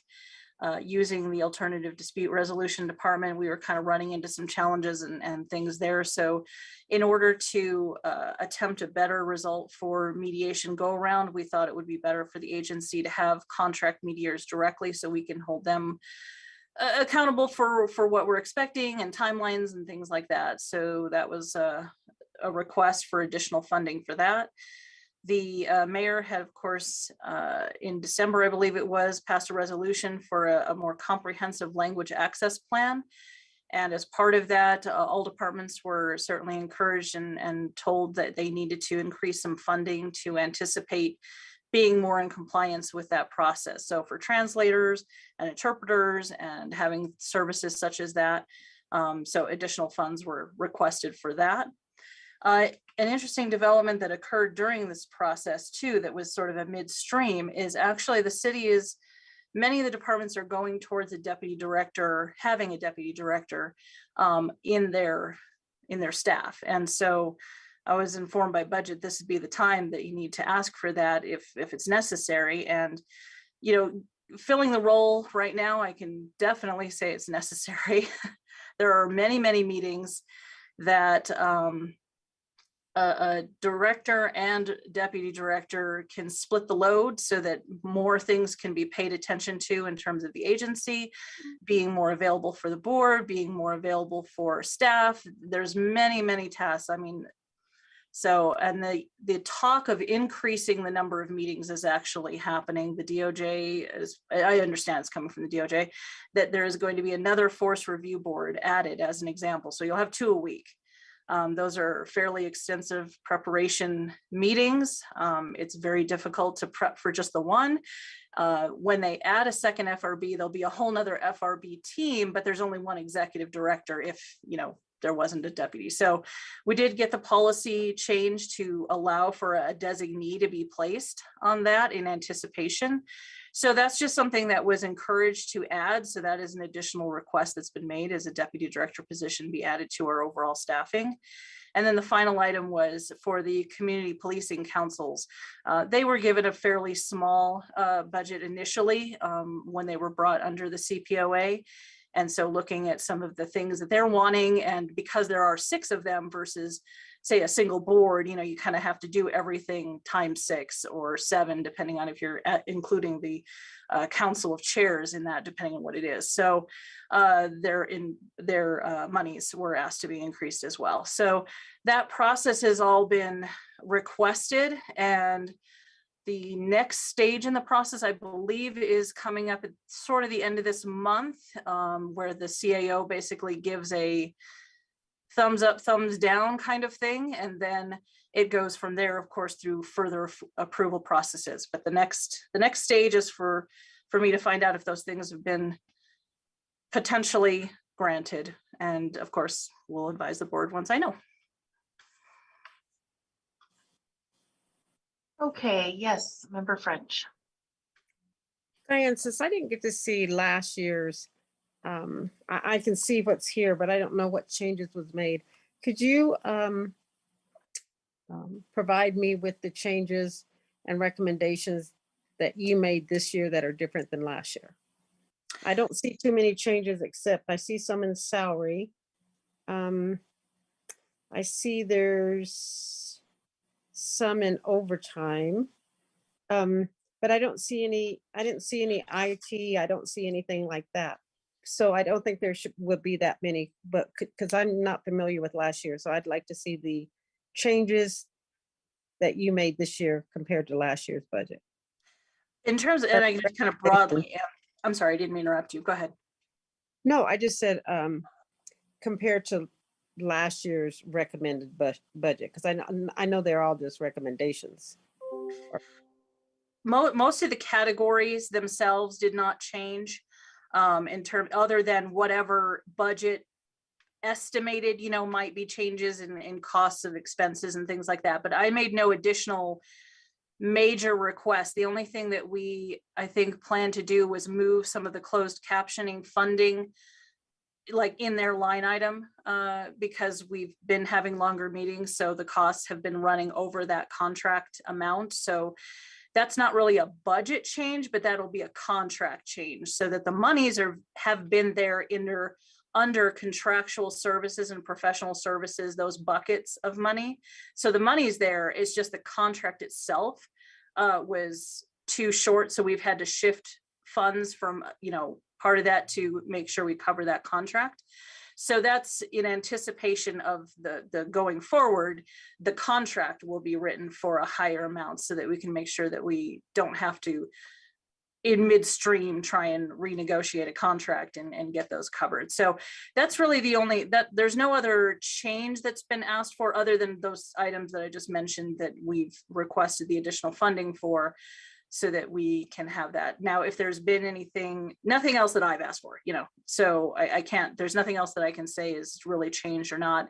If there was some stuff that was pre-me, I'm not too aware, but I don't think so, because the budget person has been pretty good about getting me up to speed and, providing these documents and kind of hand-holding as we go through this process. So, but those are the things that we've looked at that we thought were necessary. I know early December or something, that the board was advised, hey, if you have some ideas or things, please let us know. But that's what's upcoming that we could see, and that's what we've proposed. So okay, I'm good with that. I had thought you had said something about changing one of the admin or something like that. I thought there was some other recommendations you had made. So, there is some okay. of that, but that's, I'm sorry, I didn't mean to, I'm sorry to interrupt you again. No, I'm finished. So that is something that will be happening, but that's not necessarily, again, a budget change. We're going to be restructuring some positions and some duties, but it won't be necessarily needing additional monies for those things, because they're all budget. Will the wages change? Not as they're already budgeted. Okay. All right. Thank you. Sure. I know that it's come up a couple of times, suggestions about increasing the budget for IT to kind of hopefully aid in that over workload that you guys have, and maybe get some more power behind the technology that you guys have at your disposal. Was any of that changed or recommended to the city?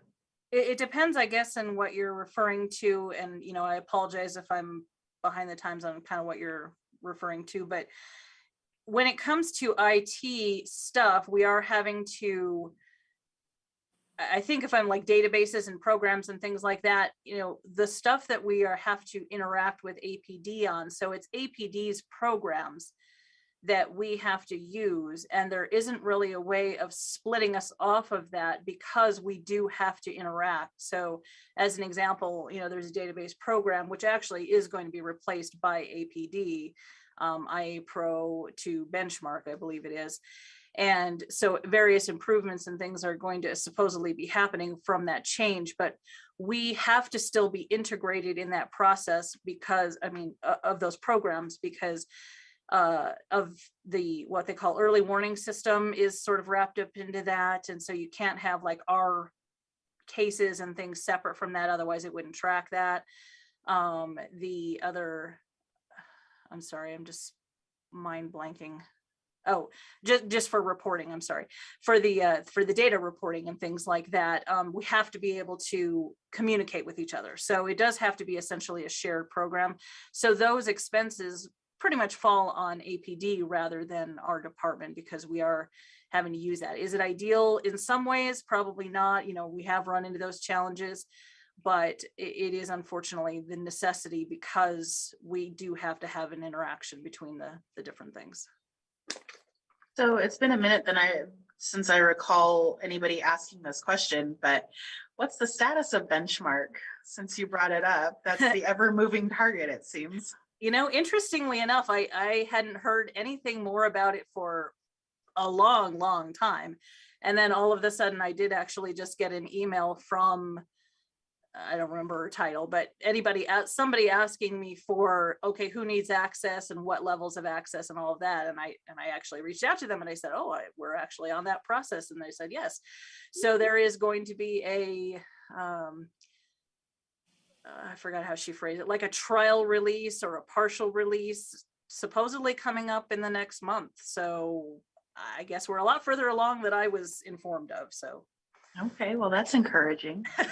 Yes. I'm sure you felt that one too. All righty. Any other questions about the budget or how this works? I know we've got a lot of new members that haven't been through this yet, so. Okay, not seeing any. Diane, thanks. I know that was a last minute request, but I appreciate you getting that out to us and being prepared. No worries. Thanks. Okay. Next item is the 2021 Executive Director Performance Evaluation Letter. I didn't pull that up, but I sent that out to the board. In a nutshell, just for purposes of discussion, this is a requirement of us to provide City Council and the Mayor's Office and APD administrative staff an update on the annual evaluation of our executive director. Since we don't have our executive director anymore, we have an interim who was not afforded goals in order to meet and to be evaluated by. The letter is simply we don't have one. We are sending this to you, issuing this to you to meet those requirements. And just so that we can get that off. I can pull up the letter. I sent it out, but was there any comments or questions or suggestions on language changes? It was vetted by our council. Dr. Cass. I move that we send the letter as presented by Chair Galloway to the council. Thank you, Dr. Cass. I'll second. Okay, now is there any additional discussion about that? Okay, seeing none, Ms. Varela. Member Crawford, Yes. Member French, Yes. Member Galloway, Yes. Member Dr. Cass, Yes. Member Nixon, Yes. Member Wartell. Yes. Thank you. That motion passed on a vote 6-0. And Valerie, watch what I'm going to do. Can the agency please put that letter on letterhead and submit it back to me for signature and then send that off to the appropriate parties? That would be my request. All right. Next item on our agenda is the executive director job posting. It's item 12J and Member French. So I just want to make a motion, and I've already discussed it. So, and it's getting late. So I'll just make a motion, ask the board to change the salary range on the current circular from instead of 1.3 to 121, from 112 to 121. I'll second that. Any discussion? Seeing none. Ms. Varela. Member Crawford, Yes. Member French, Yes. Member Galloway, Yes. Member Dr. Cass, Yes. Member Nixon, Yes. Member Wartell. Yes. Thank you. That motion passed on a vote 6-0. Thank you. And Member French, will you spearhead communicating that over to City HR? Yes, I sure will. Thank you. Okay, next item on the agenda is 12K board member review update.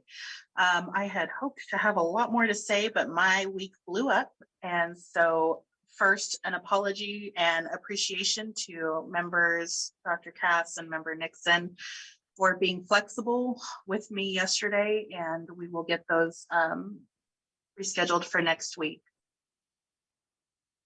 Next item on the agenda is the election of Cpoa board chair and vice chair. So I would entertain a motion for chair.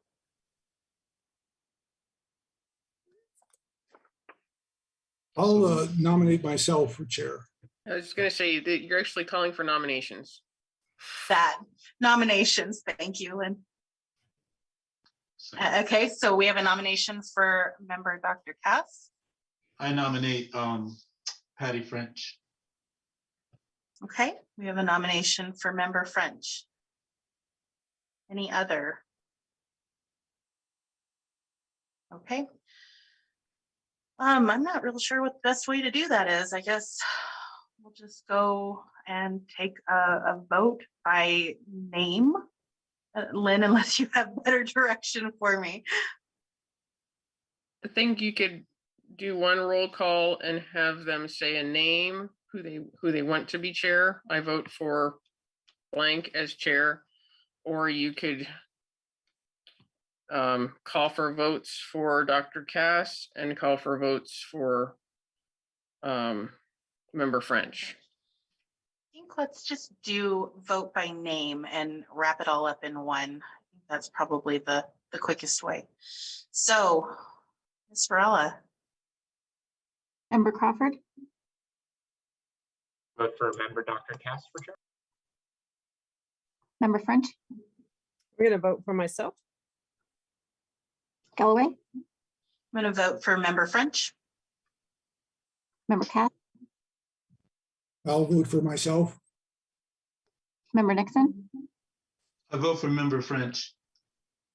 member Wartell, French. you have Chair Galloway, you have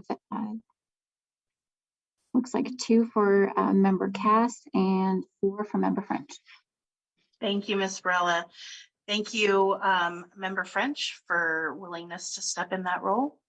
Next seat that we need to fill is that of vice chair. Do we have any nominations? Yep, I would I like to- nominate member Crawford. Yes. Any other nominations for vice chair? Member Crawford, do you accept? Sure. Wonderful. I think that's easy. I don't think we need to, well, we can vote to approve that, I guess, as a board, just for safety. No, you should vote. You can vote by acclamation, but you've done a voice vote for everything else. And I believe for these Zoom meetings, they like to see a roll call vote. So I'd go ahead and do that. Yeah, I think that's probably the safest way to handle it. So Ms. Varela. Member Crawford, Yes. member French, Yes. member Galloway, Yes. member Dr. Cass, Yes. member Nixon, Yes. member Wartell. Yes. Thank you. That motion passed on a vote 6-0. Wonderful. Congratulations and thank you both for your willingness to serve in those roles. All righty, and Dr. Cass as well. Thank you for your willingness to serve in that role. All right, next item on our agenda is the designation of the Cpoa board representatives for PPRB. I don't know if anybody has any interest in serving in that role. Dr. Cass has really done that for the entirety of my time on the board. He's been our representative pretty much for PPRB. And so I would suggest, asking Dr. Cass to continue in that role. He's got the most familiarity. But I also suggest that we expand that to 2 board members for this year, since it's Dr. Cass's last year on the board. And that way we can build some continuity and there can be some partnership there if Dr. Cass is willing to continue in that role and help get somebody else comfortable in that as well. So I guess the first question is to Dr. Cass. Are you willing to continue serving as our PPRB Yes, I'm willing. liaison? Yes. Thank you. And then the second is there anybody else who is willing to partner up with Dr. Cass? It's pretty time consuming, I think. And so I would lead with that kind of. I would like to ask our new member Wartell, since he's been on many, many committees, would he mind attending those? They are kind of time consuming. And I don't mean to be difficult, but being brand new, I think I have a little more to learn before I go head first into this. Well, maybe somebody should explain what they exactly are. Do you know what the PPRBs are? You asking me? Yes. No. Dr. Cash, you want to explain what they are? And I don't mean to put you on the spot, but they are kind of complicated, but in a minute or less, can you kind of sum up what they are? I've sat on the committee when I worked for APD, so I know what they are, what it is. Well, there's only one PPRB. It's a Policy and Procedures Review Board that we're talking about an appointment to, and there's a representative that's named in the SOP as a member of from the Cpoa, as well as the director of the Cpoa, who are voting members of the Policy and Procedure Review Board. That's the final review board that approves policies for advancement to the 30-day recommendation period. The other policy board that meets regularly is called the Policy Review Unit, and that is a semi-public meeting, and more than anyone can attend that meeting who has access to their meeting or to the facility. So, but basically, there's one PPRB meeting. It always meets during the day. Typically, it meets at 1 o'clock on Wednesdays, at least once or twice a month. Well, let me tell you, Member Wartell, it's a meeting where you vote on APD. You meet with all the APD and a couple of other people, but you vote on SOPs for APD. Any new ones, any changes, they review them. They have presenters that tell you why they want, like a member Crawford just brought up about the social media. So if there's a SOP change on social media, they have the presenter come and tell you what changes are made, what recommendations, and then you can discuss them. You don't have to be a voting member to discuss them, but you can ask questions of APD personnel on why they want these changes. So all the SOP changes pertain only to APD personnel, and that's usually who's there. So that's what the PPRB is.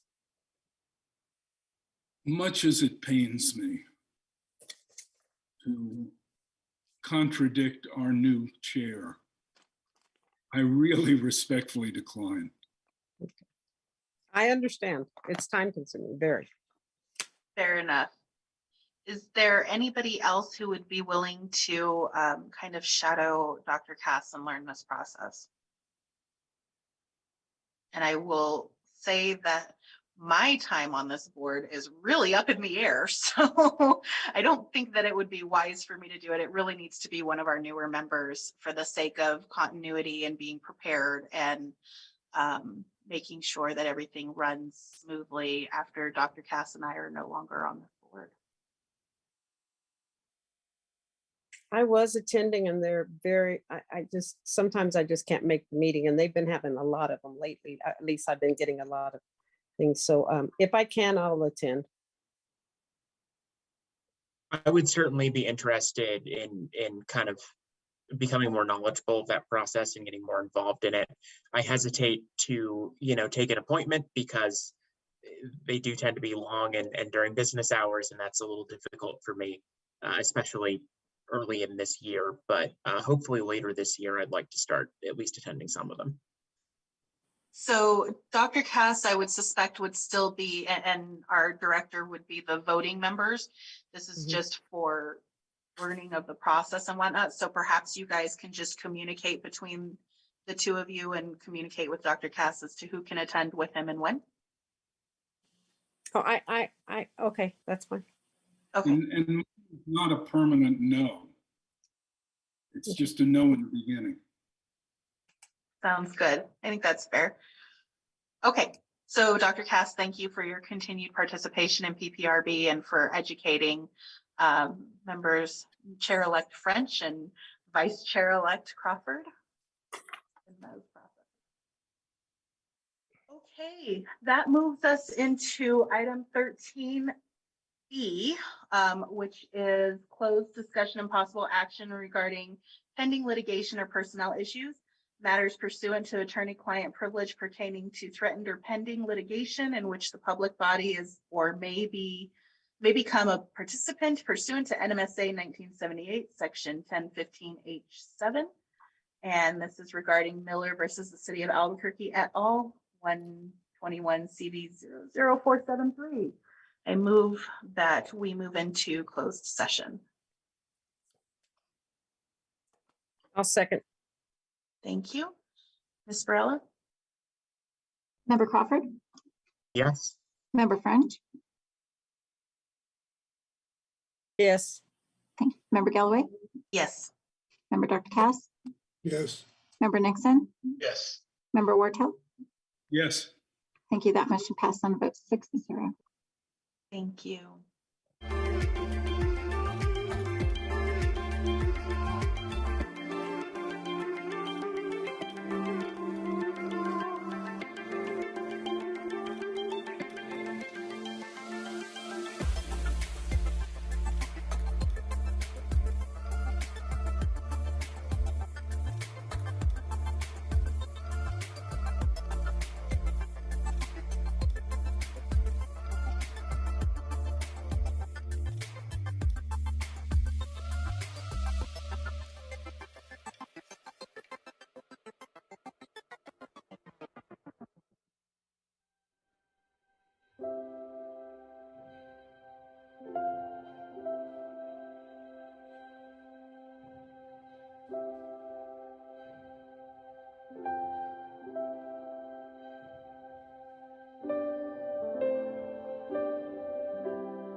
All right, we are returning from closed session.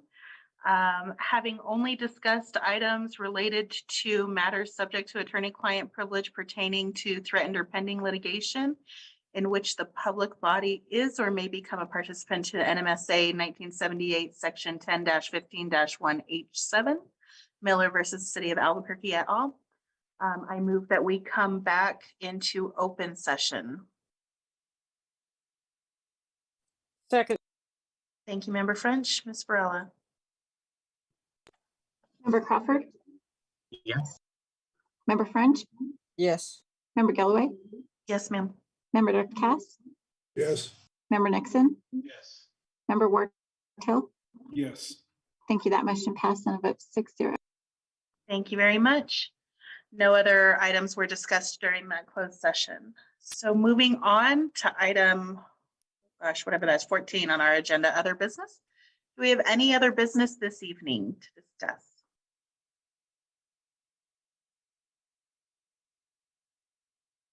I'm not seeing any. I wonder if Mr. Wartell, if you would just introduce us a little bit to you and introduce the public to your background and your desire to join this body.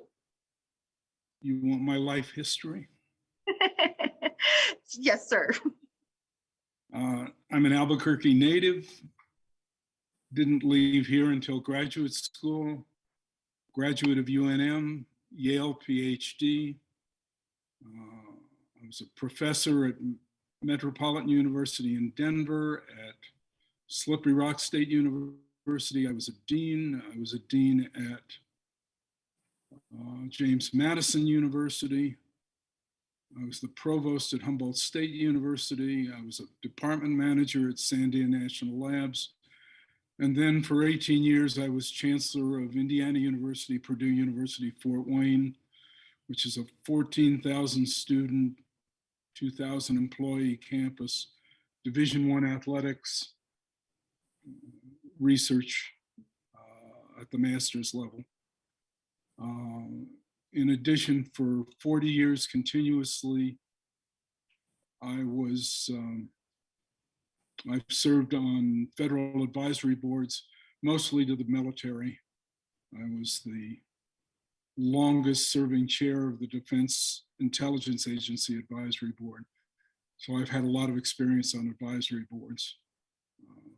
Retired in Albuquerque in 2013. I've served on several city and county boards. And this board is very interesting to me because I think there's a lot of good work to be done here and a lot of positive effect. This board's mission can have a lot of positive effect on the Albuquerque environment and life in Albuquerque in general, quality of life in Albuquerque in general. Is that enough? Yes, sir, that's enough. Thank you so much for joining us in this work, and it's going to be nice having somebody with such a background and experience serving on public boards serving on this one. So I'm looking forward to working with you for however long I get to, and I'm encouraged that you will be here long after I'm gone with any luck at all. All righty, everyone, it is 9:35, and I would make a motion that we adjourn this meeting. Second. Ms. Varela.